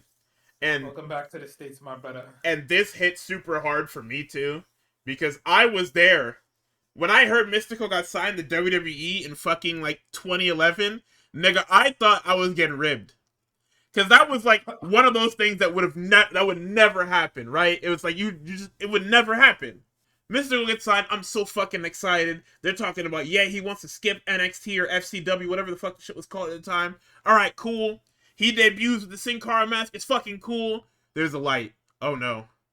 He's wrestling on this fucking this damn heat lamp because he can't see out of that shitty ass mask they gave him. He's sitting here, he's fucking everything up. Oh no. People are calling him Botchkara. Oh no. This nigga's getting hurt all the time. Oh no. It eventually gets to the point where he ends up leaving, like, almost disgracefully, like, disgraced back in, and goes back to CMLL, and doesn't even get his fucking name back at first. It was crazy. What was he down there? I think when he had went back after WWE, he was Mystices before they gave him Mystico back. But it was crazy. Like, he literally left WWE at fucking rock bottom after, like, a couple years. It was like 2 or 3 years before Mystico left and went back to Mexico, and it took forever to rebuild that image back up. So seeing this and having him be, like, you know, the best wrestler in the fucking world, CMLL's on fire, everything is happening, like, everything's coming up Mystico, like, almost 10 plus years later, I think that's fucking awesome. You know, like that's, and I think that being signed to AEW now after having that fucking trios match that everybody loved is just fantastic. Cause that shit is crazy. That's beautiful shit. Nah, for sure. Like, I understand the emotion because that's just a lot, man. The last time you were in the States was the most miserable, like, well, not the States, but the last time you wrestled for a major promotion in the States was one of the most miserable times in your professional career. So salute, for sure. Andrade defeats Bandito after a fucking heater. Man, that 21 plex, everybody keeps talking about it. Oh, he should always be doing it like this. How? You want him to do this on Brody King? You want him to do this on Mark Davis? You want him to do this on Bobby Lashley when that nigga eventually comes back? I don't know if we get it off on that guy. I don't know if you're wrestling that guy. I don't know if he's gonna let us. Like, that match was fucking awesome. We have the pants. Bandito was wearing Super Dragon tribute gear, which is super fucking cool. I'm not really familiar with Super Dragon's game. I just know how influential he is with PWG and all that. So that was super dope to see. Andrade does take picture with a very nice lady, and then he takes off his pants. And then we get we got the message off the top was what ended it. I don't remember exactly because I didn't get to overlook. Yeah, Avalanche message, Avalanche DM. Sorry. That's what we need to fucking just go back, man. Yeah, the DM. I like that. And this shit is stupid. Just call it just a message. It's a divorce niggas thing, bro. Yeah, I hope I never understand that. You wouldn't get it. I don't think I ever want to be divorced. Especially not the way that he did it. What did some guy who I'm probably not supposed to be quoting say? I get you, London. I lost my queen too. Hey, all right. So we're gonna move on to the main event. We're gonna go to. We're skipping the dogs, right? I forgot. Yeah, they fucking lost. They lost to fucking Darby Allin, No, Orange Cassidy, and one thing to say. The god of professional wrestling, got Roderick Strong. Fucking Clark Connors. I'm not gonna lie, you only have that one little step back 3. Alright, we always need it whenever you hit it. That little spear you hit. That's his fucking move, spear. You jerk off. That's a good fucking spear. This nigga's an asshole, son. That's his fucking move. It's a good ass. Nigga said you only got the fucking step back jumper. They don't be letting him do shit else. Okay, but that's his move, bro. Like, what the Meanwhile, fuck? The guy crawling around that gets zip tied to fucking thin air, hitting everything. But yeah, we fuck with you, Clark Connors, even if you had to be a pin eater for whatever reason. Because what they said? They said that Darby Allin's supposed to be the breadwinner of the group. That's the one that they see the most in. Even though David Finlay is like the best wrestler out of all 3 of them. Yeah. Looking at Gabe Kidd and seeing money and not necessarily David Finlay is the funniest fucking thing I've ever seen. Crazy as fuck, I can't lie. But hey. That shit is fucking hilarious. Oh goodness. Wow. No, that's fucking, that is very funny. Let's see and in our main event, Hangman losing to the greatest world champion of the 21st century, the greatest AEW champion, Big Hebrew, Maxwell Jacob Friedman. That shit is fucking funny, man. This was a Texas death match. Every time. Texas death match for the ages. This nigga put a Sure syringe of water through his face and started squirting that bitch, and I was supposed to be like, what are we doing? Sick fuck. What's happening here? Can we talk about the boos Hangman got at first? I mean, niggas is not looking for Hangman right now.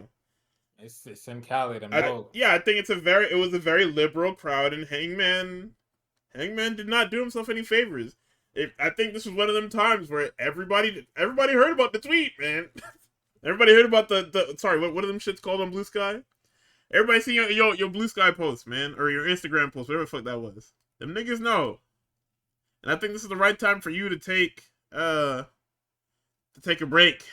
This was definitely one of those fucking like I said, this is the perfect time for you to take a break, because you're done. Yeah. Like I don't want to say that you're done, but you're done. You're cooked. You have to take a break. Yeah, you Or bring back Black Hat, but don't do that. It's pretty much take that fucking break. Come back later, you can fucking lose your way out of it. You'll probably turn heel, whatever. I'm not looking for that. Don't do that. I'm not either, but that's probably what's going to happen. Nah, bro, I'm good. Like I'm so good off that. This shit is crazy. But yeah, I mean, it's a Texas death match. Hangman was really. I do think it's funny that ironically Hangman was saying, "Yeah, man, this is it's my match type, right? You know, when you walk in this match, I can do whatever the fuck I want to you." And then he got his ass beat to shit. This nigga brought that cute little fucking dog collar out, and that shit was the sword he died on. There was also too many false floors with this match, because it was an hour long almost. Like, oh well, it's only 40-something minutes. Think about what you just said, man. This shit is 40-something minutes at the end of a high octane show that ran for roughly like 5 hours. I think they did entirely too much. Not in the sense of like it was like too bloody or too gory. I think it just ran a little bit long. It definitely ran way longer than it should have. Because like 40-something minutes is a lot for a garbage match. Like having a garbage match that long is crazy, nigga. I think that's the longest fucking match, or the longest Texas death match in the company history. I gotta check that now. Texas death match. Let's see. What the fuck is that? Okay, I'll have to look that up later. Because I am not. Oh, I guess I could go to. Yeah. Certain spot also was just I'm not gonna lie. What was that shit? I was saying like at the 25-minute mark, I seen that there was 2 tables left. I said, "Holy fuck!" Yeah, wrap it up, bitch. And then they got a third out of production that exploded. Like, what the niggas fuck? had the exploding table. I said, "Holy fuck!" Niggas keep posting that fucking dog walking clip. It's over. Yeah. MJF, it is over for you. Whole arena calling you a good little boy. That shit was crazy. Crazy. Y'all would have had to shoot the fade with me, boy. Then again, I wouldn't have let Hangman put that fucking dog collar on me. Cause that is crazy. LA goated with the chance that night. Yeah, cause y'all wanted to be there. Y'all wasn't like what's that shit? There was that Fresno, garbage ass Fresno. Shit is crazy.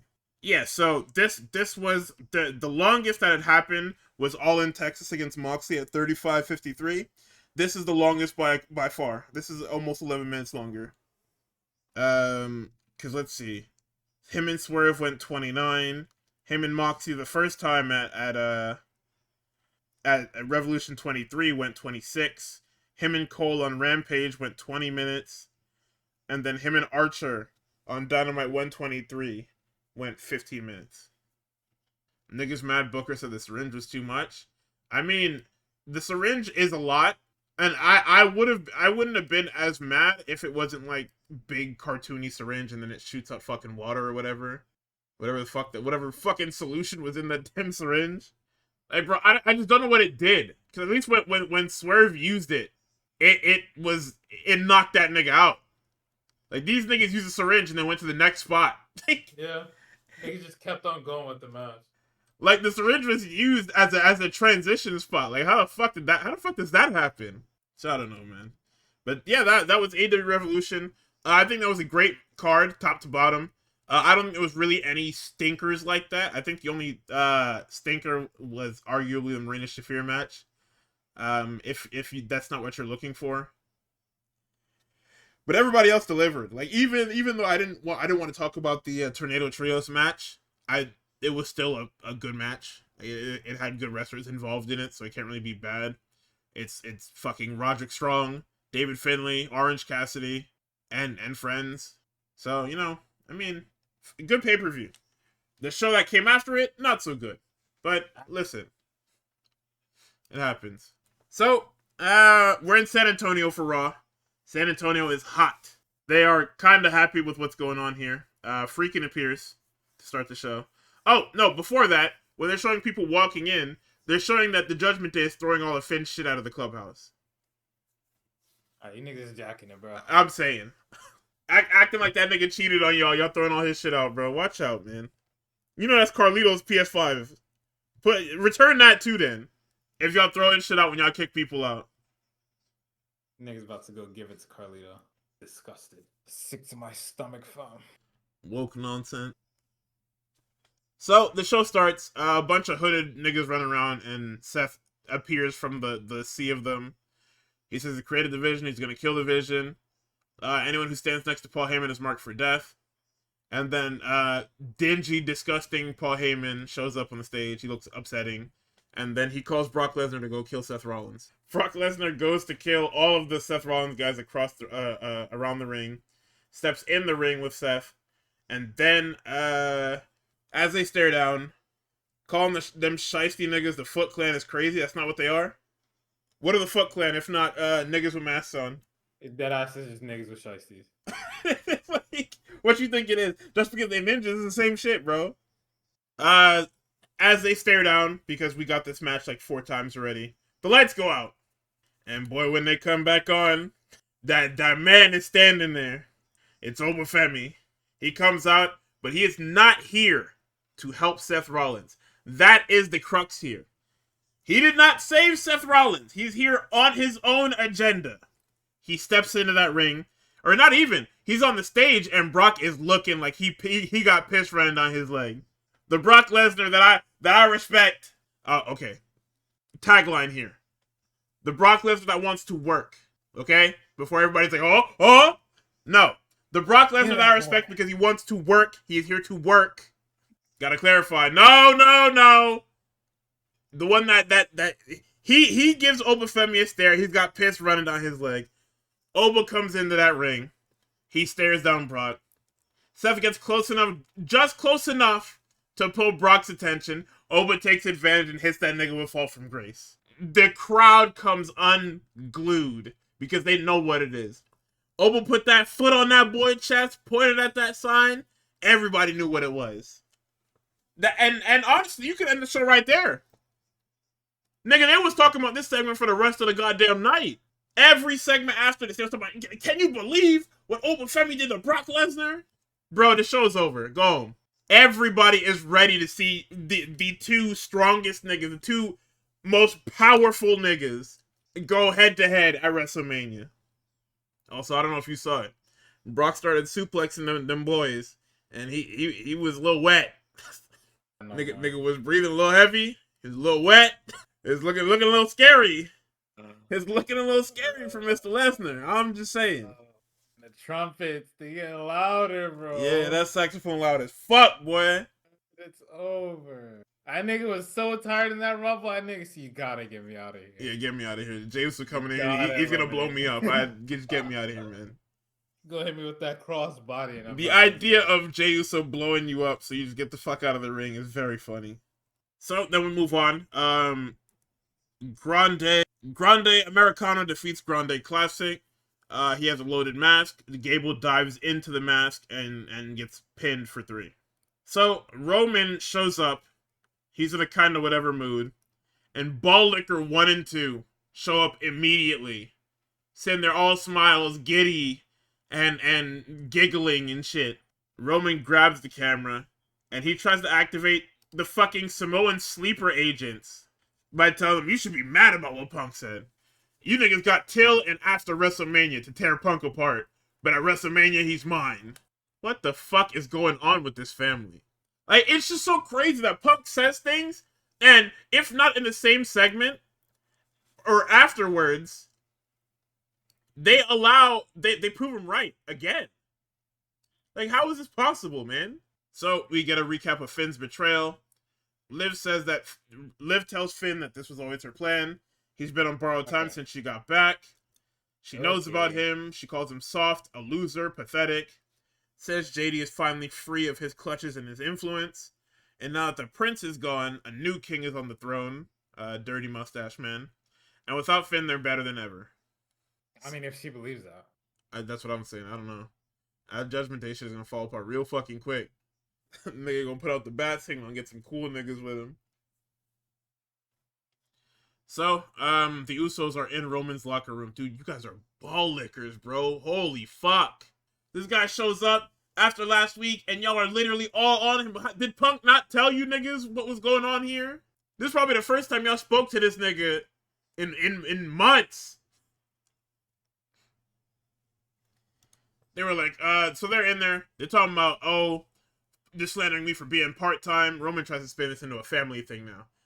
I'd rather be a part-timer, but full-time for my wife and kids. This nigga said, the whole world can call me a part-timer, but my kids call me full-time. That's the best flex a man could have. Nigga started bringing up, but wasn't he full-time? Hey. For at least two of those kids, he was full-time, right? Like, not for them, but like, for the company, he was full-time while two of them niggas were around. It's just the corniest angle you could take. Oh, he don't understand. He don't got kids. He graduated from the school of fucking Russell Westbrook, bro. Anytime the heat on that stove turns up, this is who you niggas are slandering, by the way. I know it's not Russ doing it himself, but like, it's the Russ whatchamacallit? The defense force. That's what it is. I forgot what the fucking word was. A nigga Roman was driving home talking about some, you can't break my soul.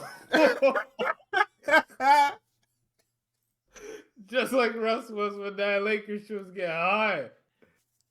Nigga, that's the funniest shit ever, because that literally is nobody's fucking fault. That nigga said, I want Russell Westbrook, but I want a functioning team too. We can only get you Russell Westbrook. What the fuck?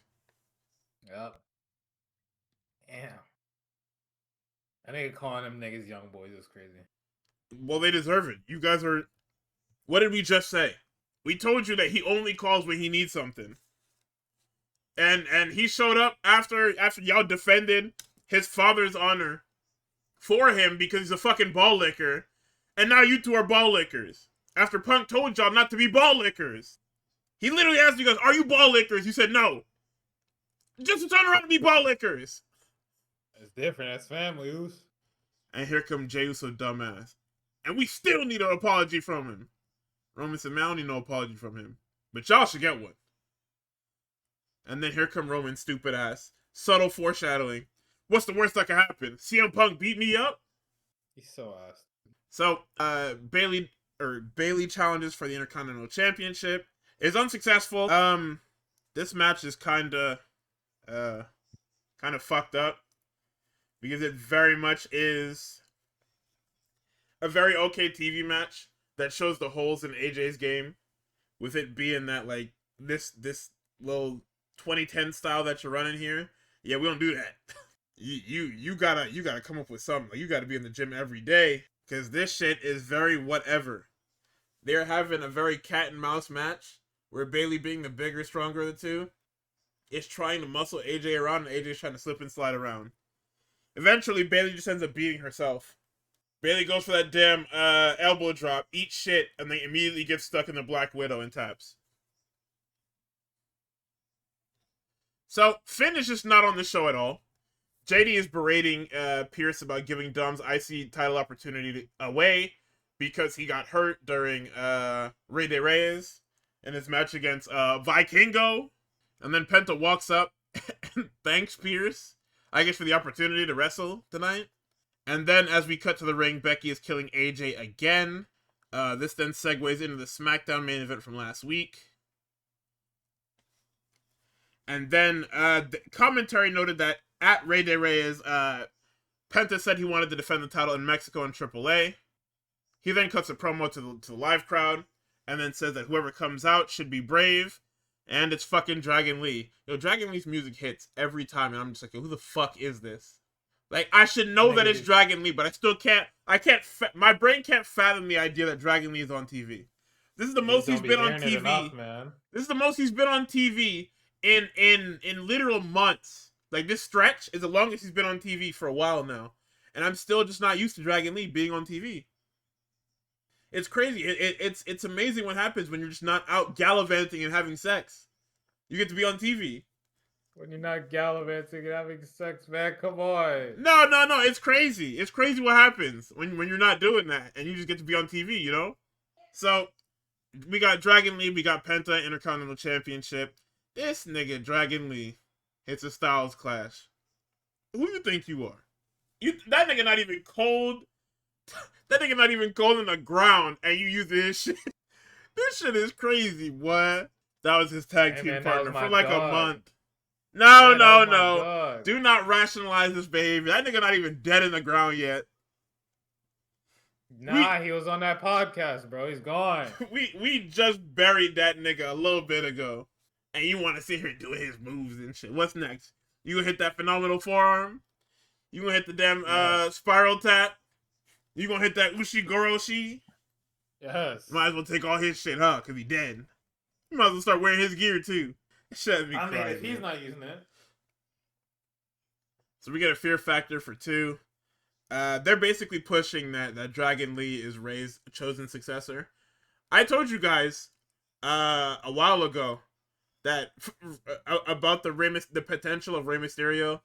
I mean, we talked about it because it came up in news, but the Rey Mysterio stuff is right there, and Dragon Lee is like, if you're gonna have a match with Rey, Dragon Lee is very clearly the fucking gateway to this, right?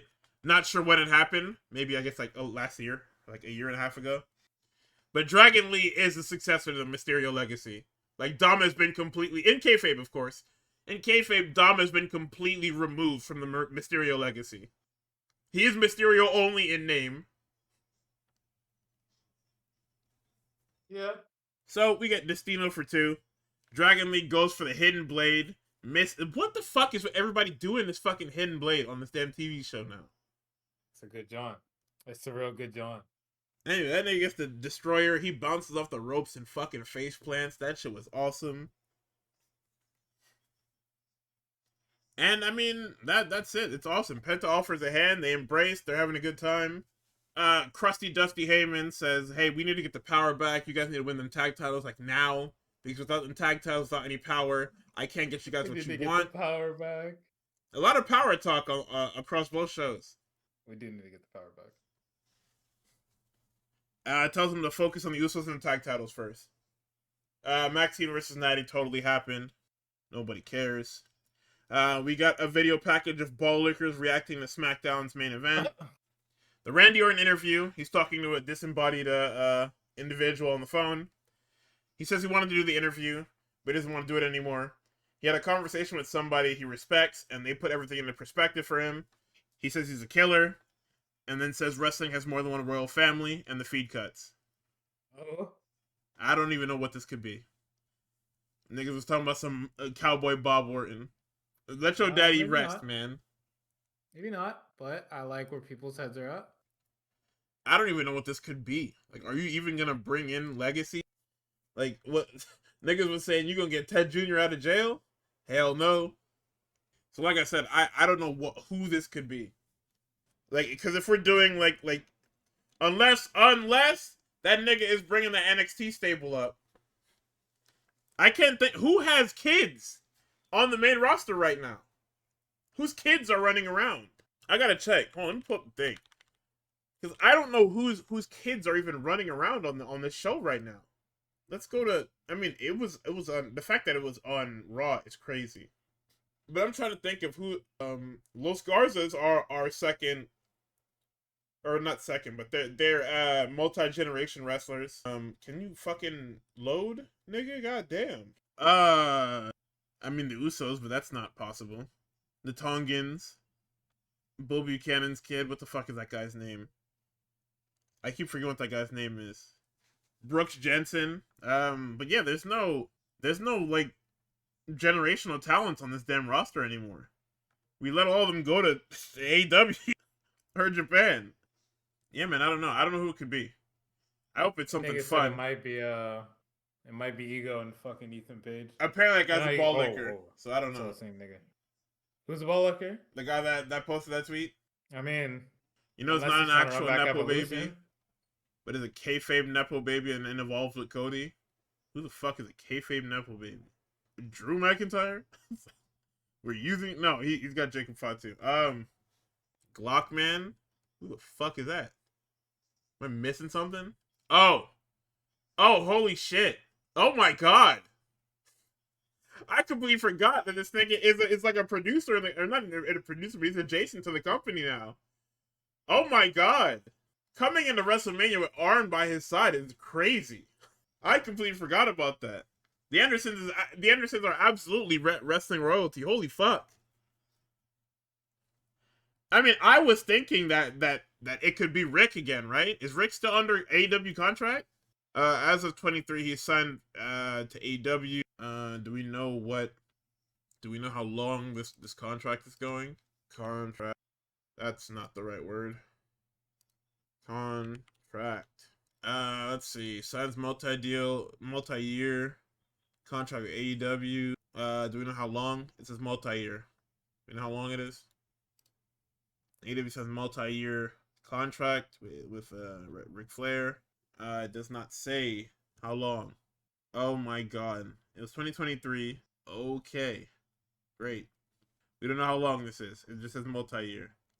He would still be contracted as of November 25. Fuck! Jesus! Let that fucking guy go.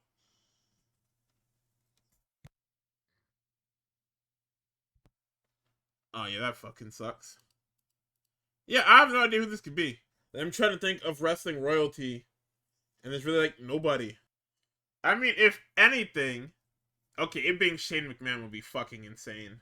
That's nuts, bro. Shane McMahon bankrolling. That would be fucking awesome. Also, it probably could be fucking what's his name? Jesus Christ, I forgot my whole train of thought. Oh, you know, I was thinking Kevin. I know he's not like cleared or anything like that, or whatever the fuck, and it's probably not a possibility. But I mean, like, just as like a stand-in, maybe, I don't know, just to get in his head or whatever. I have no fucking clue, because there's not many people that would be able to talk to Randy and get him on track. Like Randy said straight up, like, this is a nigga that spoke to me and got me focused on where I need to be. And if getting him focused was killing Cody Rhodes, Kevin is like prime suspect. But it's the line that kills me, because you're looking at, if you want to talk about wrestling royal families, it's mad niggas that aren't around this company. So I don't know. I guess we'll see. I guess we have to wait and see. That shit was a scheduled tweet when he found out about Finlay. You said what? He had that shit scheduled already. Never took it down. He thought fucking David Finlay was gonna be in this shit. Could you fucking imagine? He enlists David Finlay, who he's never talked to in his fucking life. Oh my goodness. He was like, hey, you know what? The new guy got some hype to him. Shit is ridiculous, bro. It's gonna be fucking Joe Hendry again. Kill myself. So Javon meets with Dragon Lee. He's geeked. Kofi wants to talk to him. He says, listen, take advice from me. You shouldn't be dragged down by guys like Dragon Lee. And Javon said, hey, I'm not even trying to hear that right now, so I'm gonna just say no and leave. I think he's like, wait, where you going? You insulted this man, he left. That's how them kids work now. Them kids is not gonna listen to old heads berating and talking shit about their friends. You should know that. So Grayson's like, yo, what the fuck do you even see in this little nigga? Kofi said, hey, you know, niggas tell me in Woods the same thing about you. What the fuck? What I did? Yeah. He said, hey, Yeah. it's not me. I'm just saying. Streets was saying that. It's totally you, by the way. So Danhausen appears. He wants to be the newest member of the New Day. He brings up all their old gimmicks, the cereal, the fucking pancakes, the whatevers. And then he tries to curse Kofi, but Kofi throws Waller in the way. And I guess it does work like that. I guess it's single target, and you can just put people in the way to avoid it. She got no piercing, no fucking AOE, no nothing, man. I mean, it has AOE when it's like he curses like everybody involved. But this was like single target, so he just threw Waller in the way, and it makes sense. Stephanie Vaquero and Raquel Rodriguez totally happened. Io came out, got killed, and then Michael Cole starts sowing the seeds of dissension. That every time Liv is at ringside with Raquel, she loses. Bailey and Lyra are backstage. In the background, you can see Fury talking with Maxine. All right. I don't even know where that could even possibly fucking go, but it's such a weird backstage thing to have happen and not pull the trigger on it. Like, what are we even waiting for? Let's see. Lyra says that Bailey did her best. Bailey's temperament changes. She starts berating her. Lyra says, hey, stop fucking yelling at me. We're going to WrestleMania together. Asuka and Kairi walk in. She says, yo, you guys fucked me over, and that's awful of you to do. How dare you? Says that she could have beaten AJ easily, and then says that she'll never forget what they did. She says something in Japanese, and then they leave. And Lyra says, so what did she say? Because, Bailey canonically speaks Japanese. As of Damage Control. Bailey then says, they said they're going for the tag titles. So, I guess we're getting tag team turmoil for the women's titles at WrestleMania if I had to guess. Because the Bellas won it. We have the champions. Charlexa won it. And I'm sure they'll find somebody else to get in on it. So maybe we'll do that. Maybe we'll do a 4 corners match. I think the 4 corners match is more likely. Because that is 4 teams, right? Bailey and Lyra, Charlexa, Irresistible Forces, obviously, and then the Bellas. Yeah, you do 4 corners match. The Bellas win. They get a big match. They get a decent match out of it. And we can go and do something else afterwards. And then have the Bellas on both shows. Because why not?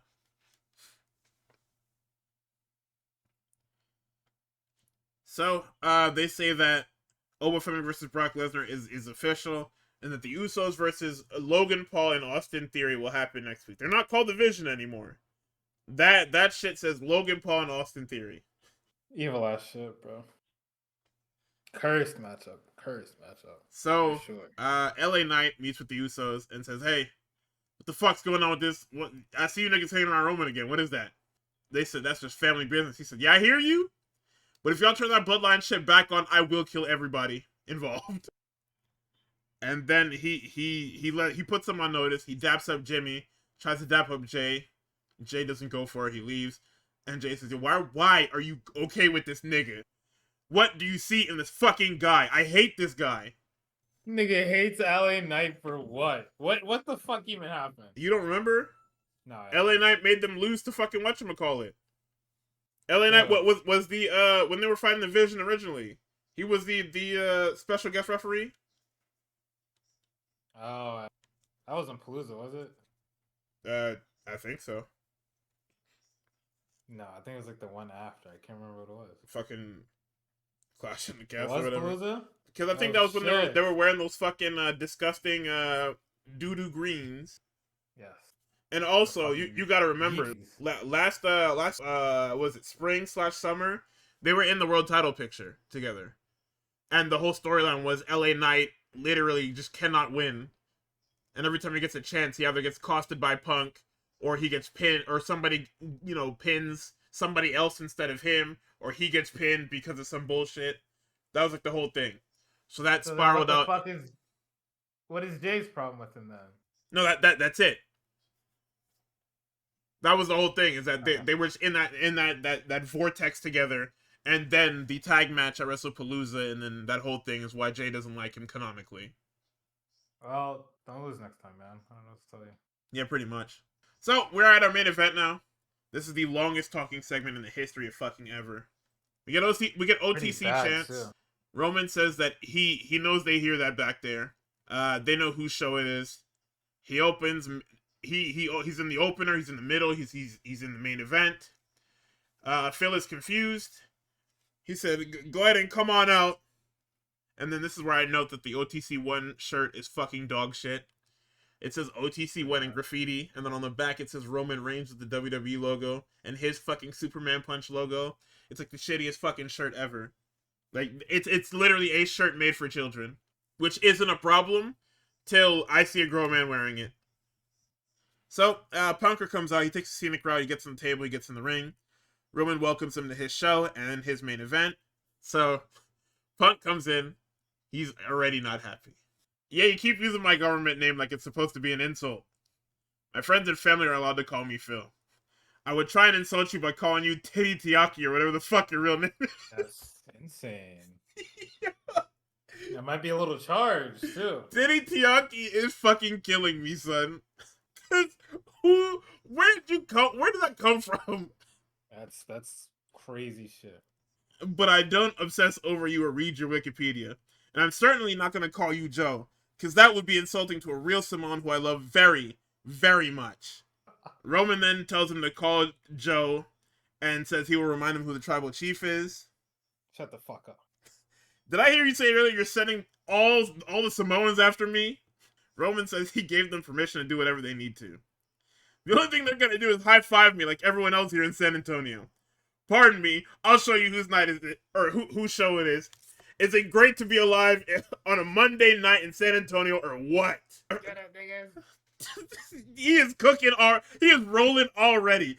How does he keep getting Roman with this fucking thing? Is this a Target combo? It is.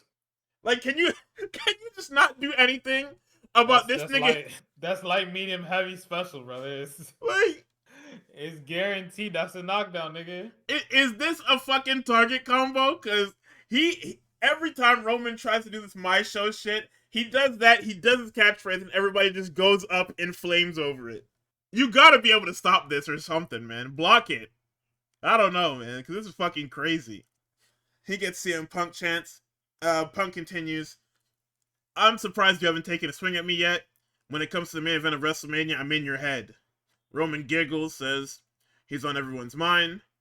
Says Punk will say anything, like you got him in the main event. Phil, you haven't main evented anything this year. Not even the live tours in Europe.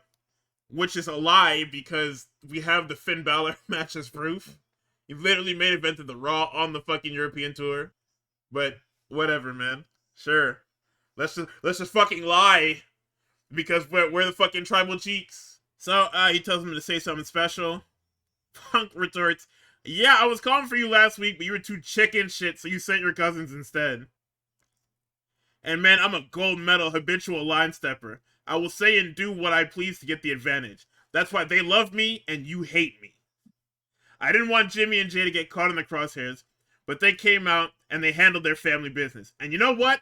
I deserved it. Right message, wrong messenger. Who's the real tribal chief? Now, saying that, this is where Roman gets fucking pissed. Roman then says, is this what you fans cheer for? Says he's heard the same garbage. He says he's heard the same real tribal chief garbage for 5 years. He calls him trite and redundant. Says he repeats the same things over and over again.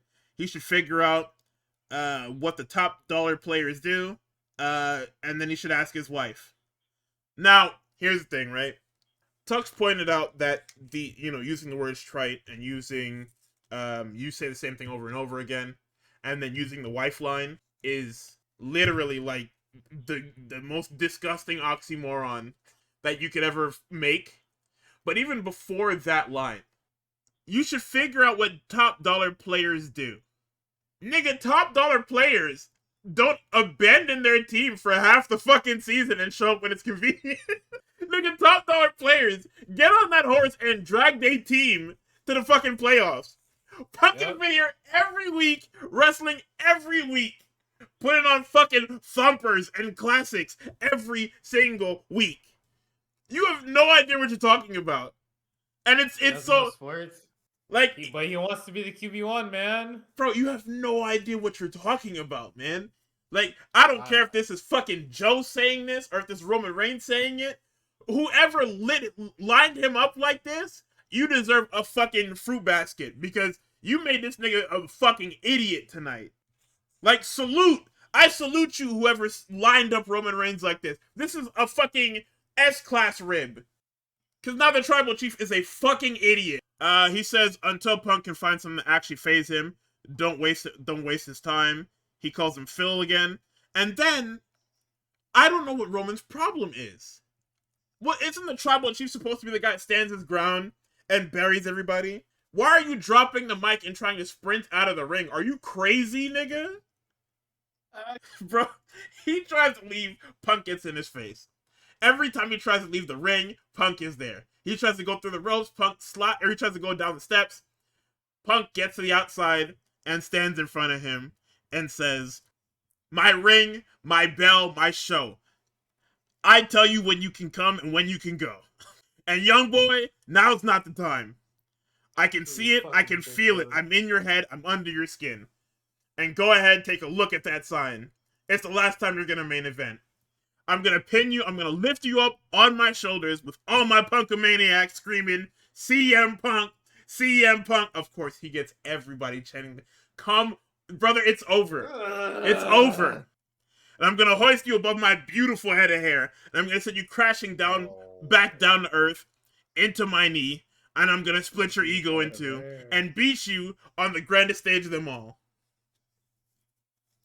So Roman then picks up he picked up his mic as he was told to get back into the ring like a good little boy. And he says he didn't want to go there because there's too much rich history. He calls him delusional. Says they know he's great on the mic, great with mental games. Says he can't phase him. He's the most successful superstar he's ever run into. This nigga wrestled The Rock like 3 times 13 years ago, by the way. He's wrestled John Cena, by the way. What are we talking about? What like he has to be an idiot. Like the storyline here has to be that Roman is a fucking idiot that's going to use his cousins to win this fucking title again. Nigga, I'll tell you all this right now. I haven't been invested in a one-on-one singles match in a very long time. If Roman beats CM Punk, that is the end of my WWE journey. It is over. I will not be able, nigga, the blitzing on the timeline of Punk fans, it'll actually be so insane. Yeah, so I won't be able to handle it. What we're basically saying is that WrestleMania is the season finale or the series finale of WWE on Real Graps. So we'll be pivoting to a AAA, AEW, and others podcast soon enough. Mundial de Lucha Libre. We got a couple weeks here on the fucking AEW or on the WWE side of things. At least I won't have to watch fucking 3 shows a week of straight fucking nonsense. I can actually just go back to watching that garbage for fucking fun. To continue here. Let's see. Roman says that he is a tribal chief. He has done everything under the sun in this business. And when the talking is done, they all know that Punk can't do the walking. At the end of the day, this is the truth. He calls him Phil again. He says he's not faster, he's not stronger. He can't do anything he does in this ring. He's not better looking. He's nothing to him. He calls the World Heavyweight Championship an embarrassment. Calls him a tryhard that makes them all look terrible. What are we fucking saying? Wanting to prop up the World Heavyweight Champion, the secondary belt, not even secondary, the other side of the World Championship coin. Wanting to prop that up and have it be something that people want to win and cherish. You are tearing that down. Is nobody reading what is going on here? No. Is he dumb? Yes. Oh, well, he's burying it because it means nothing to him. He just wants to take it away from Punk. Why? Nigga said a try hard that makes us all look terrible. You want people that don't want to try hard? You want pretenders on your show? You know what? No, that makes sense. Because if you have a company of nothing but pretenders, you can pretend that you're the greatest wrestler of all time. That's what it is. Because somebody's actually showing what the best in the world looks like, you're mad. That's what that's all about. You are mad that somebody's actually wrestling and doing their job. Once again, whoever wrote this promo, you are fucking brilliant. Because you are making this guy look like a fucking idiot.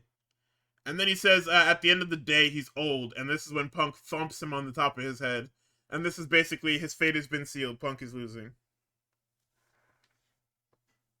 He got thumped by Usos first. Hold. And I mean, he struck first. And you know what that means. The first person to incite violence in WWE feuds always loses. He thumps that nigga on his head, and Pierce literally no clips into the son, he's there so fucking fast. That shit was crazy. Cena murdered Cody and won it at Mania. Well, okay, but you if you look at the context of the match, Cody had it won. Cody sold himself. Like Cody was very much in a position to win the title and then sold himself. So that's the little like storytelling niche there. Then Roman is smiling and whatchamacallit it. He goes monologuing into the camera and saying, "This is what y'all cheer for? How pitiful." Brother, please get me out of this fucking... Get me out of this storybook. Get me out, get me out, get me out. Yeah, Punk brought it up last week. He said this is the title that was left behind because Roman Reigns was shirking his duties as champion and defending and choosing not to defend his belt. So NXT opens up quickly with the NXT Championship Triple Threat. JC Jane ends up pinning Sol Ruca after Zarya does all of the work. So I'm not sure if this removes Sol Ruca from contention or if this is just a little stopgap before Stand and Deliver. Because next week we're gonna have Zarya versus Sol, I think, if it was signed, I don't remember. And then after that we have the MSG show, right? Like we have next week's NXT, and then the one after that is the theater at MSG. I think this is the fourth fucking... It's a face-to-face? Okay. I think this is the fourth fucking time that I've tried to, like, pick up on this NXT timeline of what things are happening because Stand and Deliver is, like, at a weird spot because it's not on WrestleMania weekend. Because they're obviously limit testing to see if people will go to Stand and Deliver by itself and not because it's attached to WrestleMania. But yeah, let's see. Nothing's important here. Tony D'Angelo takes out Ricky Saints, Ego, and Joe Hendry. Los Americanos versus Vanity Project was a party match. It was very much a watered down version of the trios match we had in Dynamite's main event. Oh yeah, it says it right here. It says she wants to talk to Zarya next week. I wish I just read my notes. Booker T Appreciation Night, super heartfelt moment. You can tell that they did this because Booker got that worst announcer thing and it really did get to him. So they put together a nice little video package. They had a bunch of like floating heads. It's or talking heads. Sorry, Jesus. It was Sean, Hendry, Vic, Steve Austin, Jasper Troy, JC Jane, Stephanie talking about the Devil's Kiss and how she helped him, or how he helped her a lot.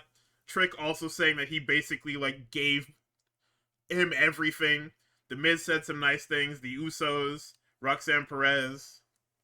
He's super emotional. Like, this is great. His wife is there. His kids is there. The students that he has is there. We're all having a great heartfelt time. And then Keanu Carver's like, "Hey, what the fuck did this nigga ever do?" And everybody said, "What the fuck are you doing, man?" Hey man, that's not cool. That nigga said, "This nigga don't deserve no celebration." He says he shoves down an official. "You got 10 seconds to get the fuck out of my ring." Kills his students. He stares them down. Jasper Troy comes running down, and Jasper Troy is the heated babyface in Texas.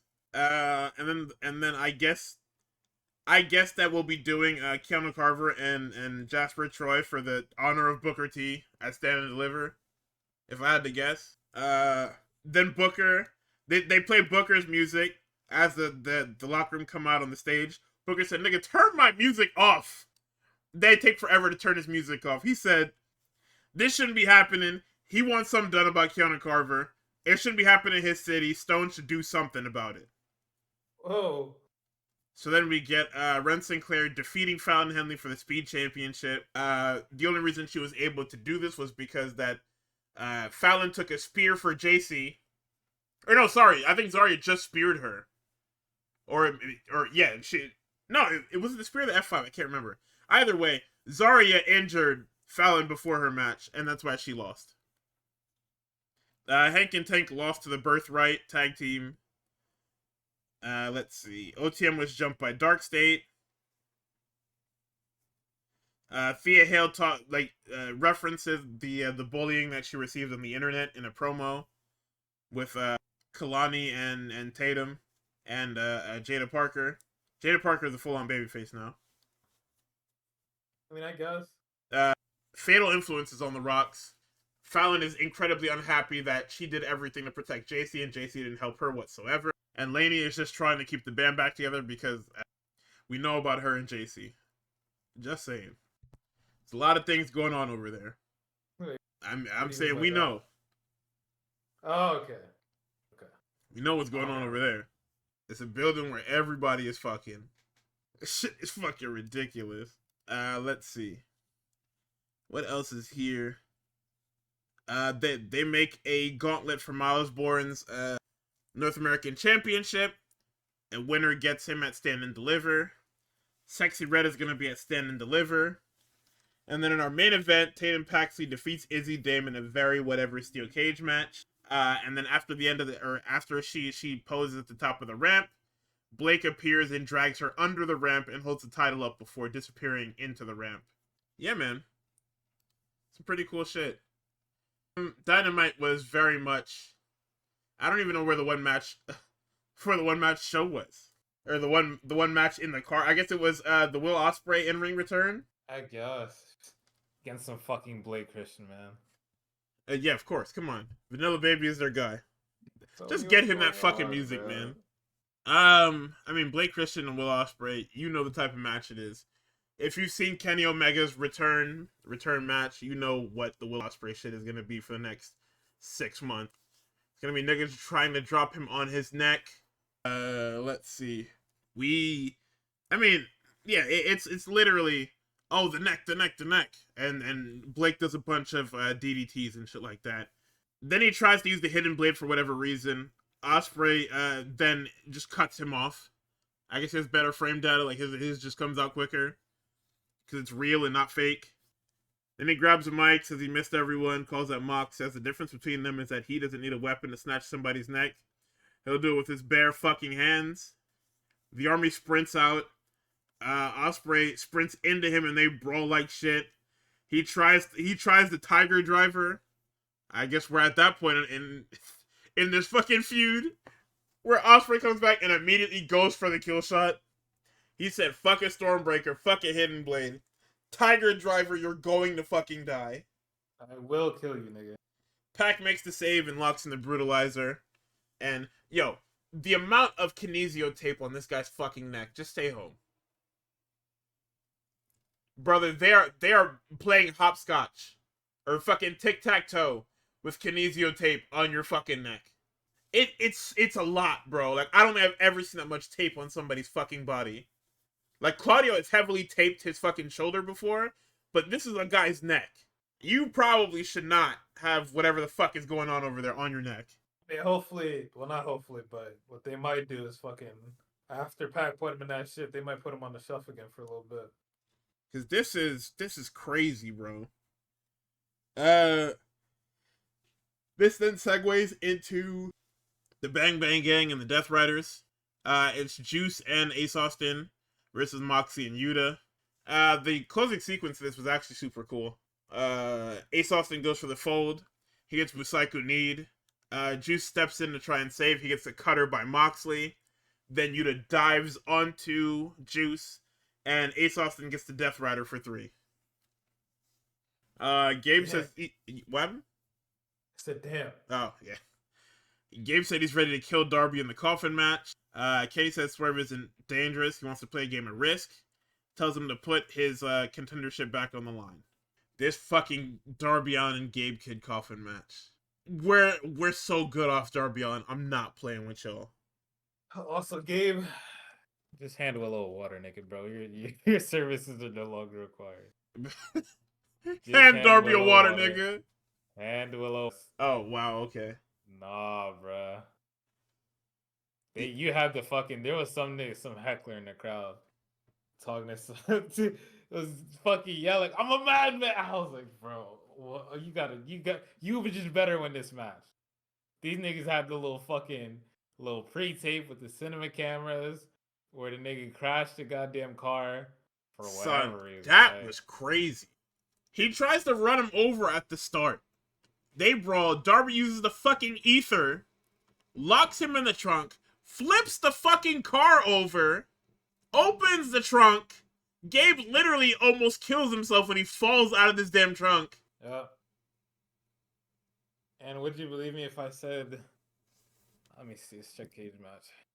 Cage match. Gabe Kidd. After this nigga crashes a car with the both of them inside, there is another 10 minutes of this match afterwards. 10 minutes, bro. What the fuck? Yes.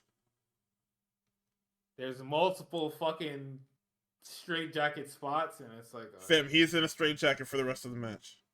like, how, bro? How? Doesn't make any fucking sense. All that talk of, yeah, bruv, you're gonna be pushing up daisies, bruv. I mean, what the I mean, I don't think these niggas want a single encounter with him. To be fair, Darby was a fucking mess. But he didn't win no matches. I mean, of course not. Yeah, you're wasting. Yo, come on.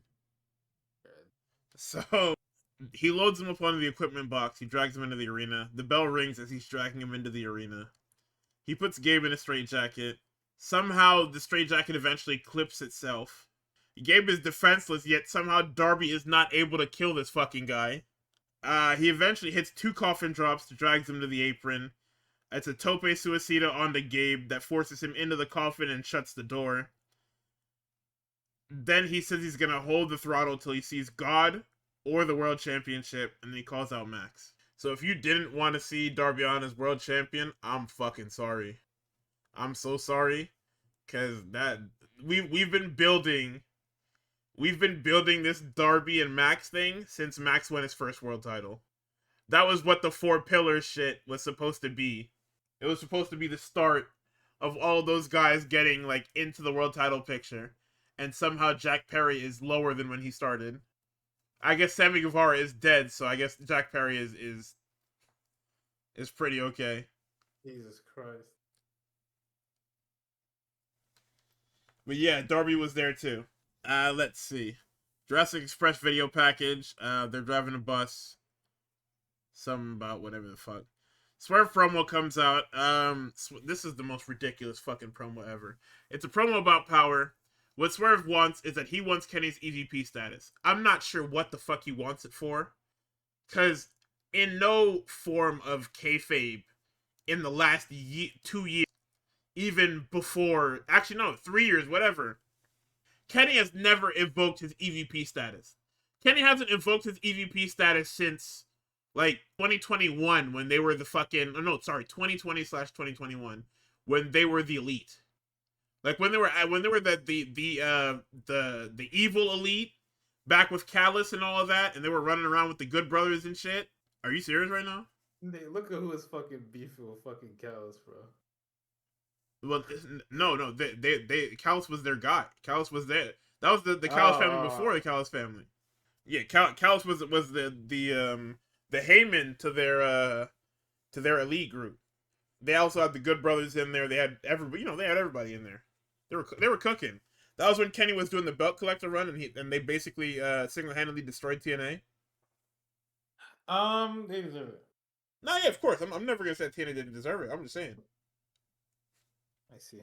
But yeah, Swerve wants the power that Kenny never uses in kayfabe, or hasn't used in like 5 years, and that's like the whole thing is that Swerve now wants this guy's EVP status, even though he helped take the Bucks. I guess it's long-term planning if you think about it. You got rid of the Bucks. Kenny's the only like EVP left. If you take that from him, now you have essentially all of the power. So sure, whatever. This POV shot for this fucking Speedball interview is insane, by the way. Nutso shit. He talks about winning. He then goes on to beat Mark Davis in the most ridiculous fucking match I've ever seen. But I did enjoy it. We get a MJF promo after Revolution. He calls himself the greatest of all time. He says he's had the most greatest matches. He's had the greatest Iron Man match, the greatest Texas Death match. He's the greatest world champion. He's basically unstoppable, and he's only 30. Happy birthday to him, and he says he's going to Disney World, which he did go. He took his wife to Disney. Go right there. That promo was kind of tough, too. So, Okada is with Roppongi Vice. I do like that the Callis family is, like, fractioned into like these trios teams. Like Okada having so much history with Rocky and Trent because they were all part of Chaos is cool. And then we have the dreaded Marina Shafir and Mina Shirakawa match. Tony was killed backstage, which is why Mina's in this position. They are now running the angle, much like the Drew McIntyre whodunit attack, where it wasn't Drew. They're saying that it was Marina, but it's not. It's not actually. Or no, sorry, they're assuming that it's Marina, but it wasn't actually. If anything, I think it's the CEO. It would make a lot of sense. Because what better way to get back into world title contention than to take out the person basically hogging the spotlight? Like, that has to be the way we've reintroduced Mercedes into the television show. It's either that or it's that evil lady. Which one? Rousey. Oh, yeah, I guess, right? Yeah. That sucks. Never mind. This match wasn't great. They were doing just a lot of stuff that wasn't landing. And they go for a backdrop off the apron. And it misses the table almost entirely, and Mina just hits the fucking floor. But, surprising to everybody, Mina is able to use the bottle, hit Storm Zero, and pin Marina Shafir. So, hey, at least we left with one, right? Renee is with Andrade. I forget what this guy's government name is called when he's not wearing the mask, but it's Serpentico. Serpentico, who serves as Max's manager in CMLL. He comes up to Andrade and he hands him a briefcase on account of MJF. Andrade says, I'm not. John Cruz, thank you. Andrade says, yeah, I'm not taking that. He said, I thought you would say that. There's a telephone with a Don Callis FaceTime on it. Callis says, hey, buddy, take the fucking money. He says, yo, are we working for MJF? He said, no, stop asking me questions. Listen, Darby Allin wants the world title. You can beat Darby Allin whenever you want. Just kill the guy and we'll get you the world title. The Don Callis family is absolutely working with MJF. And this is the second time that somebody has told Callis, if we are working with MJF, I am out of here. So this family will not make it through the winter. At all. And these niggas want to talk about gang wars. What the fuck? We know who won the war. Come on now. It's over. We taking Takeshi too, like I said. Whoa. Some fucking... What the fuck was that shit called? Oh my god, I fucking forgot. Proto Sheeta, Jesus. My brain is cooked. But yeah, you want to talk about some Proto Sheeta? We got fucking Pac Sheeta. Come on now. Okay. What? It's gonna be him and Pac, and they're gonna be cooking. But yeah, let's go. Nigga, a short nigga. Yeah, why not? Really? This is our main event. It's Jack Perry and the Young Bucks versus Okada and Roppongi Vice. Yeah, these niggas are not singing Tarzan Boy. And I think this is the first time since Jack Perry came back as a babyface that niggas haven't sung Tarzan Boy, which is eerie as fuck. Was the crowd dead or was it the mics were just fucked? Nah, I think that crowd was fucking cooked. I just don't think they wanted to fucking sing Tarzan Boy. They don't give a fuck about that. Yeah. Yeah, man, I don't know. It's weird. So, there's nothing to talk about, man. It's a, like I said, when we started the show, it's a years 1 through 3 Dynamite trios main event. They're just having a good time. They're here to send the folks home happy. There's no stars on this show, so they tried to make as much of a star-studded trios match main event that made sense. So they took 4 guys who have history and then added in Roppongi Vice because they're in Okada's stable. So I have nothing to say, man. Rocky gets his head blown off by Jack Perry, and then the baby faces win. The Bucks then end the show talking about how much of fucking losers they are. They went to go talk to their daddy. Their daddy said, you guys are fucking winners. Start acting like it. So then they said, he said that he's proud of them. They said that there's nobody stopping them from chasing number 4. And of course there is somebody. It's an albatross, actually. It's fucking Christian and Cope. They talk about their families being attacked by FTR. Cope says he feels emasculated for letting his wife be attacked by FTR. And then announces that FTR and Cage and Cope is set for Dynasty. Christian says that it's a personal match because winning that title will mean that they not only are they the greatest tag team of their generation, they're the greatest tag team of the current generation. Or I guess the Bucks generation, which would be like the 2010s. FTR comes out. Stokely starts talking and they tell that nigga to shut the fuck up. This one. And then he sends FTR. They get killed by all 4 guys. I wrote, not sure what that accomplishes. In case you didn't realize, FTR is losing their shit soon. Yeah, FTR is losing like shit at Dynasty. They told you what it is. The future is the Bucks and Cage and Cope. That's it. The Bucks end up leaving the belts with the old niggas, and that's the end of the show, which is fucking ridiculous, but whatever. So, when we heard about the not Forbidden Door, when we heard about the Tony Khan bid for, whatchamacallit, for WWE back in 2023, we started talking about Forbidden Door. I didn't think we would talk about this shit this long. I guess that's just monologuing, for the most part. But we did come up with a 10-match card each for a Forbidden Door, in a sense, lineup. I guess I'll go first because I only made one, because mine was hard. I don't really have any dream matches that I want to see between certain talents, because like when I started thinking about the WWE side, I'm like, damn, I don't want to see none of you niggas in AEW. So I got an Evil Ass card, and I only have a few, like off top for like a regular card that I think would be really good. But you can go first. So yeah, because I only got one here, and I'm not even like confident in this one. I don't really like this one either, but I just threw some things together. Like I was just spitballing at the wall, because as I was like putting this together, like I said, I realized that I don't want nothing to do with this. Like I said, it's a lot of I don't want to see WWE guys working with AEW, like a lot of them guys working over there. So in my opener, I put Jet Speed versus Fraxium. Mm-hmm. Then I have Roosh versus Roman Reigns, only because I want to see Roosh kick that guy in his fucking head. I was kind of spitballing here. This one it can be replaced by literally anything. I put Mercedes and Athena versus Charlotte and Bayley. That one's a placeholder. You can replace it with any other women's match. I just was throwing that at the wall. Cause I thought about Io and I'm like, do I really want to see Io wrestle anyone in this AEW women's roster? And I said, nah, not really.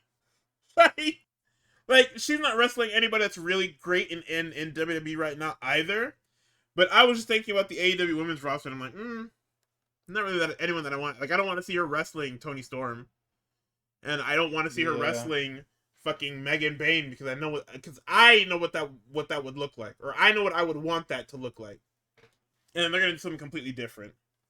There's really not anything. Like even an Io and Willow program isn't really like I would sit down and be excited for it, but it's not something that I would just like throw out there. So I don't know. After that, I have Usos and the Bucks just to see, because this was such a heated debate in the late 2010s. You know, when the Usos became like the Uso Penitentiary and stuff like that, and they were doing the Forever feud with the New Day. It was a super heated debate. So I would just love to see that. Just why not? I have 2 matches like that. It's this one and another one. Then in the middle of the card, to wake y'all up because I put some fucking bullshit after the hot opener, I have Takeshita and Javon Evans. Okay. I have Becky Lynch and Toni Storm because that's just like a given. Ooh. I got Freakin' and Swerve. That's a good one too. I got Orton and Okada. This is my other just to see. You can even put the international title on the line. I got Megan Bayne and Rhea Ripley. And then, I just thought of one. I'll say it after I say my main event. My main event is Jon Moxley and Braun Breaker for that Continental Championship.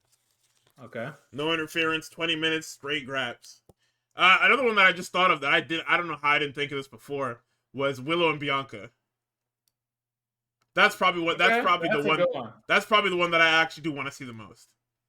I don't know. I guess I was like, thinking about like, well, which era of WWE, and I think they would have a fucking fantastic match. But yeah, I mean that's my card. Like I said, that number 3 match with the tag match between the horsewomen, you could fucking remove that for like anything else. Like I would honestly feel more confident putting Willow and Bianca there. I mean, Cody's absent because like there's nothing that I really want to see from Cody with these guys. Like, even though Cody didn't get to wrestle a lot of these guys, like I just couldn't think of one that I actually just wanted to like really see. You know? I'm fucking with it. I also feel like for a similar reason, Punk's probably messing for you too, because it's just like, nigga. Yeah, it's just one of those things where I can't see it. Because at that time, it would have been whatchamacallit, like Punk would have been getting, like if you go back to 2023 and the rosters are like a lot different, Punk would be getting ousted from AEW. Roman only making the card to do the job. Yeah, I mean he can win if he wants. I'm just gonna tell Rush, yo, you can do whatever the fuck you want to this nigga. Hey, if he wants to win, nigga. You gonna look crazy by the end of it, but yeah, win. But yeah, go ahead. So I have my evil ass card, and then I have like a regular card after. Okay. I'm gonna start with my evil card. I gave you niggas a sneak preview already. We got main event Jey Uso versus Jungle Jack Perry. All right. What the fuck is the point of that one? The crowd, the crowd is just gonna decide who wins, so that niggas can fucking run their goddamn entrances back in the middle of the fucking thing. And the opener, by the way, very evil. Continuing on, evil ass card. This one's kind of normal. JC Jane versus Sky Blue. I know this is like neither of these people were like. I think Sky Blue is real in 2023. I'm more going off of just like who's on the card 2026. But yeah, we got JC Jane and we got Sky Blue. Next up, this one is especially evil. Division: Austin Theory, Bronson Reed, Braun Breaker versus the Don Callis family, right? You're probably thinking, oh, that's not that bad. It's Trent Beretta, it's Rocky Romero, and it's Brian Cage, nigga. Oh, you went into the annals of the fucking... You're a fucking jerk, man. Like, you could have said Davis and Doyle. You could have fucking said...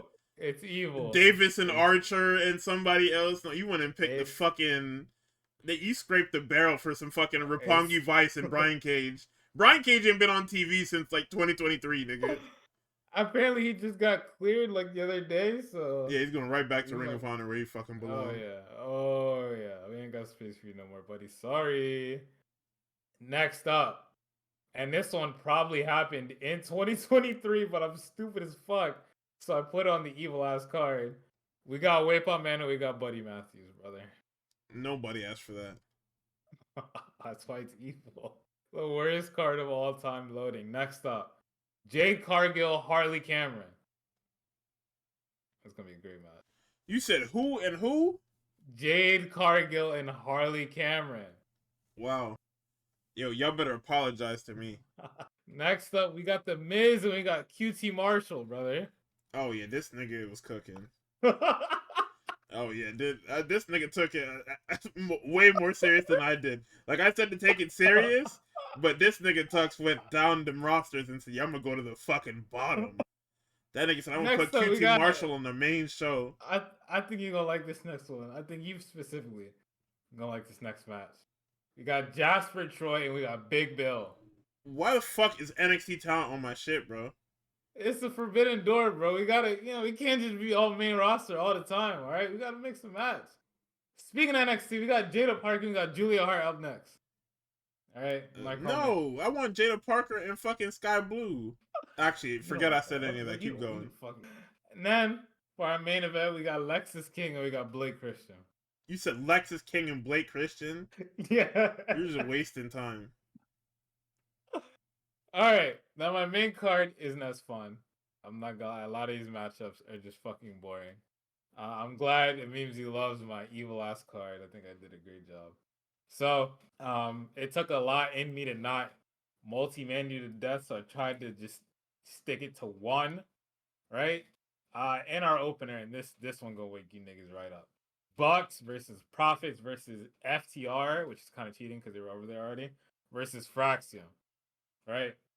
That's our opener. I think it's gonna be fucking nonstop. I know the easy thing is fucking, well, not the easy thing, but plenty of people would be upset because it's like, what do you mean we're not getting Bucks versus Usos?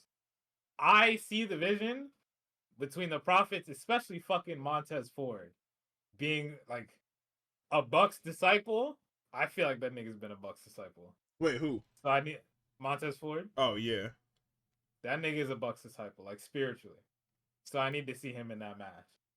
FTR, I'm an FTR truther. I'm sorry, I fuck with them a lot. I think they still do good work, even if they're evil as fuck. That Bucks match on Saturday, the reactions I was seeing on Twitter must have been just because them niggas won, because the match was actually very good. Avalanche fucking Shatter Machine, I shit ain't was see raw. that shit. I ain't see that No, shit. niggas just hate FTR because they're fucking, they are boring right now. Yeah. But they're dead ass until the bell rings. Everything outside of the, and Tony Khan knows it too, which is even crazier.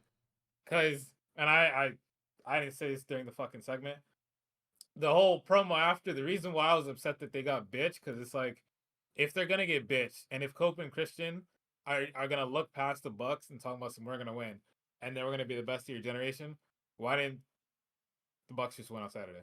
What is the point of extending this until Dynasty? Why are we doing FTR versus Cope and Christian when you know it's not gonna be a good match? Well, Just it's for the same reason why Ospreay came during the fucking face Moxley stuff and ran them over. It's literally just housekeeping for the sake of housekeeping, so we can go into the rest of the year with a blank slate. But even then, even if Takeshita won, you then still could have just ran that anyway. Like, you can run Ospreay versus Mox, no title. You can run Bucks, or not Bucks. You can run FTR, Cope and Christian, no title. Because in either way, like, you know, Cope and Christian beat FTR. All right, that's a W under your belt to get towards the fucking tag team championship. If you niggas to work more people rather than just skip the fucking line and go right to #1 contendership for no reason. But yeah. Hey, what do I know? Right? I don't book these shows. Next up, right? Niggas are gonna hate me because the promos for these are probably not going to be great. Statlander versus Rhea Ripley. I feel like that match would fuck. It's just the promos are gonna be really bad. Yeah, that was one of the big AEW dream matches. It's niggas are going to kill me for this, but then the bell's gonna ring and everybody's going to forgive me, right? This next one, I forgot Becky Lynch existed because the AJ Lee programming memory hold her from my mind. Otherwise, I would have put Becky Lynch in this next one. However, I got Toni Storm and I got Bayley. I think the lead up could be very fun, and I think the match itself is going to be very fun. And I fuck with Bayley. So I think I need to give her a high profile match in a situation like this. And if I'm Tony Khan, I'm just going to poach you anyway after. So, we'll give niggas a little sneak preview of what the fucking women's world title scene is going to look like when I steal you from your company. It's crazy. This one isn't a 2023 one. However, I know you niggas can see the vision on this. Willow Nightingale and Lash Legend. All right, I can hear that too, Willow, yeah. We had Willow and we had Megan Bayne. And fucking, what was it? Willow and Jet Speed. I forget if they had like a cute tag nickname or a trio's nickname, intergender nickname, whatever it was. But Willow's Jet Speed versus fucking, was it Top Gods? That shit sold me. I'm still moved after that match. Like, I could deadass go back to that match right now, watch it, chills all over again. That's like one of my favorite matches ever. So I just need to see Willow working with big bitches, which means I have to probably go back and watch that Lena Cross match. But I fuck with Lash's work right now, even if I don't watch SmackDown like that. So I need to see Willow and I need to see Lash Legend. This next one, oh my god. Niggas, I know all the misogynists are gonna be like, oh my god, 3 straight bathroom breaks? Shut the fuck up, alright? I'm gonna have you on your hands and knees being like, thank you, Tux, for this fucking match. We're running Gunther, we're running Takeshita, nigga. I'm sorry to tell you, time limit draw. I have to do it. But Time limit draw. Are you crazy? within that 20 minutes, I'm getting all of my money's worth. I'm getting every last dollar on my PPV, I have to. I can't name a winner during this. Actually, if I had to, Takeshi. I'm sorry, it's gonna be Takeshi. But, Well, I'm having Gunther rip that nigga head off. no. I don't care how Teflon Takeshi is. I gotta let him have this. All right. Gunther has had enough. You retired like 2 different legends, bro. You can take a little Raging Fire loss to Takeshi. All right. This one is also this next one's gonna be very obvious. Swerve versus Javon. Javon's talked about how much he fucks with Swerve. Swerve's talked about how much he fucks with Javon. Easy layup. Alright. I'm realizing now I probably should have had I'll save it for like when I'm done. But next up, I got Kevin Owens versus I got the Bastard Pac, bro. This one's gonna be no disqualifications, right? Oh, something else that happened during the what was it? The on commentary, the fucking Mina Shirakawa fucking what's her name match? Marina Shafir. Yeah. Mina comes out with a goddamn Barbed wire bat. And then fucking Dragon is like, yeah, I mean, technically during a no holds barred match, you're still gonna get disqualified for the bat, but in the modern rules of this match, I guess you can do whatever the fuck you want. And I found that really funny because I mean, like, I guess fucking colloquially, no holds barred is whatever the fuck you can do, but in the actual terms of the match, it's just you can use whatever submission holds you want, even the fucking uber illegal ones. But only technical niggas like him give a fuck about that, right? All the rest of us sickos, we want to see that fucking toothbrush bat. But yeah, Kevin Owens versus Pac. These niggas gotta rip each other's heads off. I'm sorry. It doesn't have to be egregious. In my mind's eye, it runs more similar to the way the fucking. It's just a little bit more intense than the fucking Kevin Owens Sammy match from last Elimination Chamber. But I deadass need Pac to just. Pac and Kevin Owens, they gotta tear the roof off the place, right? And then this last one has like a 90% chance of being dog shit, like the worst match you've ever seen. And the promos also have a 90% chance of being dog shit and the worst thing you've ever seen. However, I like to live in that 10%. I like to live in the 10% of what this could be, all right? I'm a dreamer. You know what I'm saying? On my Marty Mauser shit, that nigga ain't win no fucking Oscar. But he had a 10% chance to win all the bitches, right? MJF and Seth Rollins, right? Yeah. No, it can definitely be one of them. The build could be really good. The match could be really good. However, it is probably going to fucking suck. MJF versus Roman. Now that floated around in my mind. However, if we did this literally 2 months prior, before Roman won the Royal Rumble, Roman would be somewhere on this card. However, he has gotten bitched by Punk entirely too much for my liking.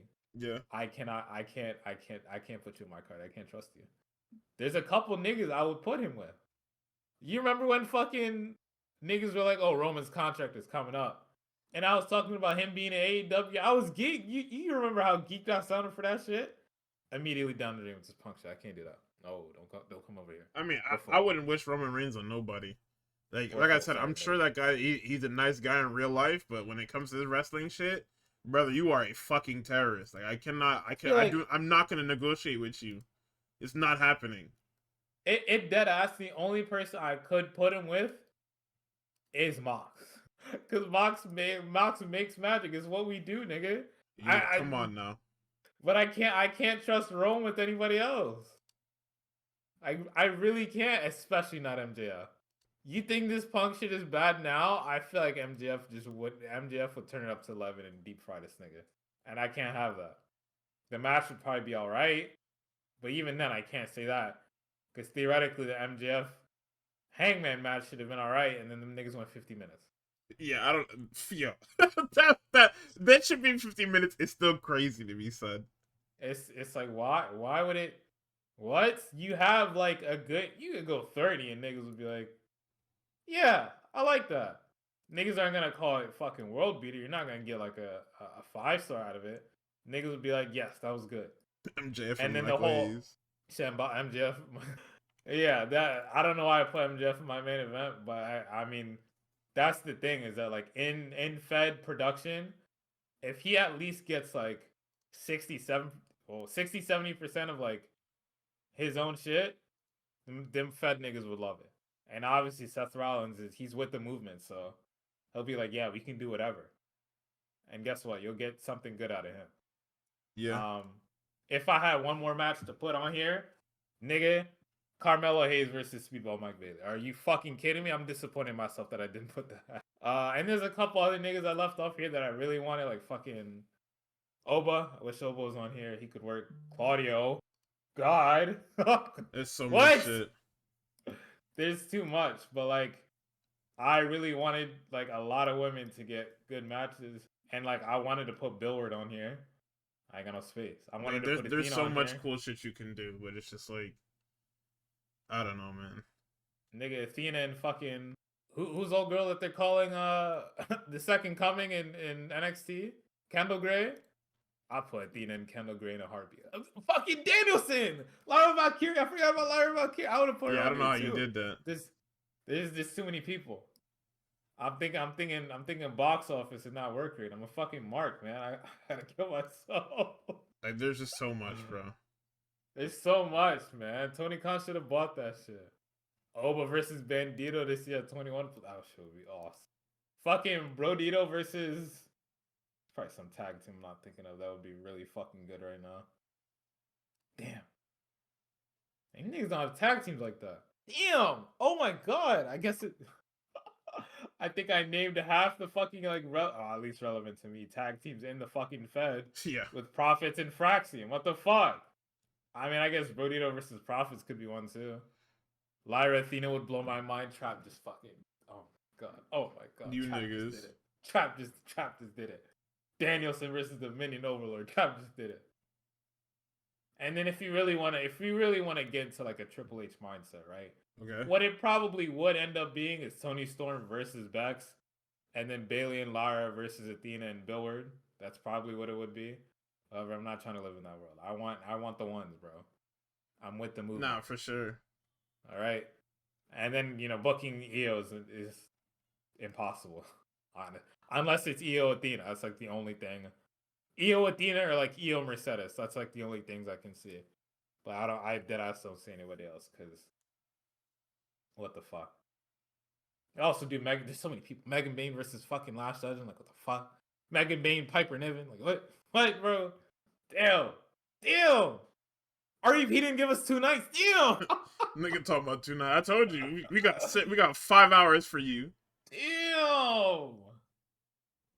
Did I even have time? Let me see. 1, 2, 3, 4. Not 9. Or 10, 9. 1, 2, 3, 4, 5, 6, 7, 8. I only had 8. So. I mean, I said I'd put Mello and what's the name on here? Actually, I lied. I'm adding Lyra. I'm adding Danielson and fucking Danielson versus the Minion Overlord is my co-main. There we go. That's my 9, and that would be the order too. Start off with the multi-man, Stylander versus Rhea to keep the momentum, Tony Storm, Bailey to keep the momentum. At that point, I've bought so much goodwill, I get to indulge in myself. But Willow Nightingale versus Lash Legend would fuck. Crowd would be eating out of my fucking hand. Gunther versus Takeshi is gonna blow the fucking roof off the building. Swerve versus Javon, blow the roof off the building. Kevin Owens versus Pac is gonna be some you sick fuck shit. You know it. Danielson versus Overlord, everybody's gonna be fucking in awe of the fucking technical spectacle and fucking display. And then MJF versus Rollins is gonna have fucking people eating out of my fucking hand. I'm mad you didn't go for the low hanging fruit of Ospreay and fucking freaking bank account Graps. It's a good one, man. That I'll run that. Nah, niggas will kill me if I run that on SmackDown before. That was like the first one that I put out there. Fucking $500,000 money match. Yeah, man. You know Tony Khan love them Johns. Yeah, man. I see the issues. I really want MJF on the card. I don't know where to put him. I don't know who to put him with. MJF is a weird one. The only other nigga I could like remotely probably see him with. Unfortunately, the first name that came to my mind was The Miz. Hell no. And then if I really thought, like if I really dug deep to find some shit,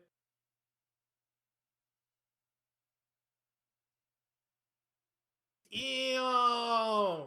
Yo, come on. Nobody else can match him on the mic. I don't know who the fuck it would be. That shit would be crazy. I don't know who it would be. There was definitely somebody else thinking of that could. I mean, I guess I floated the idea of MJF versus Trick, but then I actually thought of those promos and I was like, you know what? Never mind. Considering what he said to Swerve Strickland of all people, I was like, you know what? Let me not put him with Trick Williams, man. That shit would be crazy. Like derogatory. Yeah, I actually fucking bad. MJF versus Yeet. No. Yeah, no, we need that. I need honestly, MJF versus Roman would be fucking funny. Oh yeah. MJF versus Roman would be funny because if he thinks the Punk shit is bad, that's what I'm saying. Try a nigga that's actually gonna say what the fuck ever. See, I would book that, and then it'd be like 2 a.m. and I'd get a call from fucking Big Goose. Or nigga would be fucking named in my phone Terramana Tequila, and I'm like, I don't want to pick this up, but I have to. Yeah. And then fucking Rocky's gonna be like, yeah. So I was just looking over the match, and you got Roman he has to take this. What is this? MJF runs the ropes and then he does what to Roman's face? Like what is that? Fucks his face. Can you explain that to me? And I'm like, you're taking the fucking cock and balls. You say no, you'll never work in this fucking town again. You're taking straight cock and balls, brother. You think I'm playing? You better fucking sell it too. You better sell the cock and balls. MJF versus Roman is a match. Whose interference fuckery is better? I've got. All that nigga do is cheat. Fucking Jay gets busted open by the fucking Dynamite Diamond Ring. Yeah, man. Oh my god. He gonna try that bloodline interference shit. Them two boys gonna come in and they gonna get a fucking dick kick. They gonna get punched with that ring.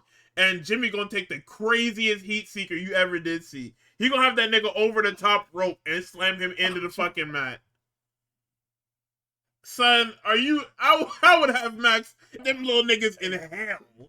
Craziest power skill you ever did see, bro. Oh my god. Bro, these niggas better stop playing with me. These little bloodline niggas better stop pissing me off. Cause you niggas are so fucking lucky. Oh my god. Whew. Yeah, no Hanger on my card. No Osprey on my card. No Ricochet on my card. I like that guy too. Yeah, we had the show for all of them niggas actually. If I could have Ricochet on my card, Ricochet versus Javon easy. What are you talking about? Them niggas had crazy static, bro. Ricochet versus Javon, easiest booking of my life. You might ask who's gonna win the match, and I'm gonna tell you right now. I'm telling them niggas the morning of. Yeah. Either run Kenny versus Roman. Yeah. Oh, Kenny's not my shit either. Ooh, that's pretty bad. Yeah, I wasn't even thinking about that nigga. There's too many niggas in AEW. I mean, if anything, I'm gonna put my hand on if I got Kenny, I'm gonna put my hand on that nigga's shoulder. Big bro, I need the cleaner. I don't need none of that other shit you talking about. Oh yeah. I need you. I know it's gonna look crazy. I need you to dye your hair again. I need you to dye your hair again. I need you to put that fucking them black and white trunks on. I need Hollywood, brother. I don't need fucking Kenny Omega. I need the cleaner. What they were saying to Hulk Hogan, nigga, put that fucking black and gray back on. Put that black and white back on. I don't need the red and yellow. I need the black and white. It would be tough, man. Brother, I need you to go back. Who else could we realistically add this shit to? Ilya could probably work some. Ilya would have an amazing... That's who you give Roosh. Oh my god, them niggas would be purple at the end of that fucking match. Oh yeah. Because once Roosh hit that nigga hard, he hit back, it's on, and I fucking love it. Oh, you know who else we could run? We could run fucking Oba and the Beast Mortos. Holy fuck. She'll be tough. Oba, Femi, and Mark Davis. Ooh. Oba, Femi, and Mark Davis, I think would feed families. Oh my, that's a fiver. That's a fiver. Yeah, we're getting stars out here, nigga. Oh yeah. That shit is fucking awesome. Fuck, who could we put with fucking anybody? Chad Gable. There we go. Wow, yeah. Yeah. No, sorry, we gotta pick the right one. Ludwig, fucking Grande Americano, not Grande Classic. We could. I just have to have Edgerson Yo, rip that nigga's head off. the fact that Chad Gable can't have his fucking face back is insane to me. Just stop. Bianca Stout would go crazy. Charlotte and Stat. Honestly, I might be Charlotte better. and Willow. Charlotte and Willow would have to be. I'd be standing. Charlotte and Jamie. Charlotte and fucking Tekla. Tekla, I forgot about fucking Tekla, nigga. Oh my god. There's like so much. There's so many dream matches that you could put together. There's so many bookings that you could put together. Like, it's fucking awesome. Yeah, no, I wish Tony Khan bought that. I don't give a shit about the Monopoly, nigga. They should have bought this shit. When 2023 when WWE was hot too? They were about to get hot. Oh yeah, we're in the money. We are in the fucking money, man. Okada Roman would be funny. Yeah, because you just run the match. You ain't got no promos, bro. Nigga said Okada Roman will be funny. Yeah, because me and Okada on one couch and that nigga on the other, and we are giving him crazy looks. It's just Don Callis and Paul Heyman come promos against each other because now niggas shit up. It's good. In that negotiation room, it's gonna be me, Okada, and Callis on one side, and Roman and fucking Paul on the other. You're not winning this one, little bro. Sorry. It's Rainmaker tax. Oh, you said nobody know what the Rainmaker is? Let's go ahead. Find out. Go ahead and have Roman Reigns try and sell the Tokyo Dome. Go ahead. I'll wait. Go ahead and put your shitty little WWE show in the Tokyo Dome and see what happens. Because I know if I announce Okada coming back, niggas gonna be lining up around the fucking block. You're gonna have to go down 3 blocks to start to get on that line.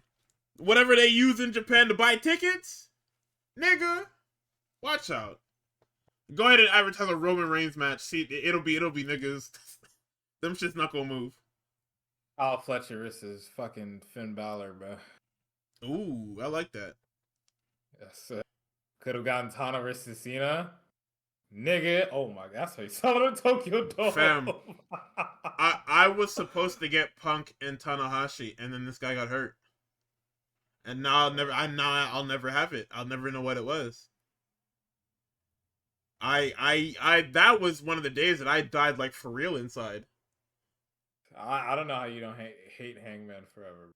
Nick, brother, I don't know. I did. Like I would watch the shows and still be able to watch the matches, but I had like crazy resentment against all them elite niggas for a while. I knew it was unhealthy, but I didn't care, bro, because that shit was so fucking dumb. Fletcher Braun,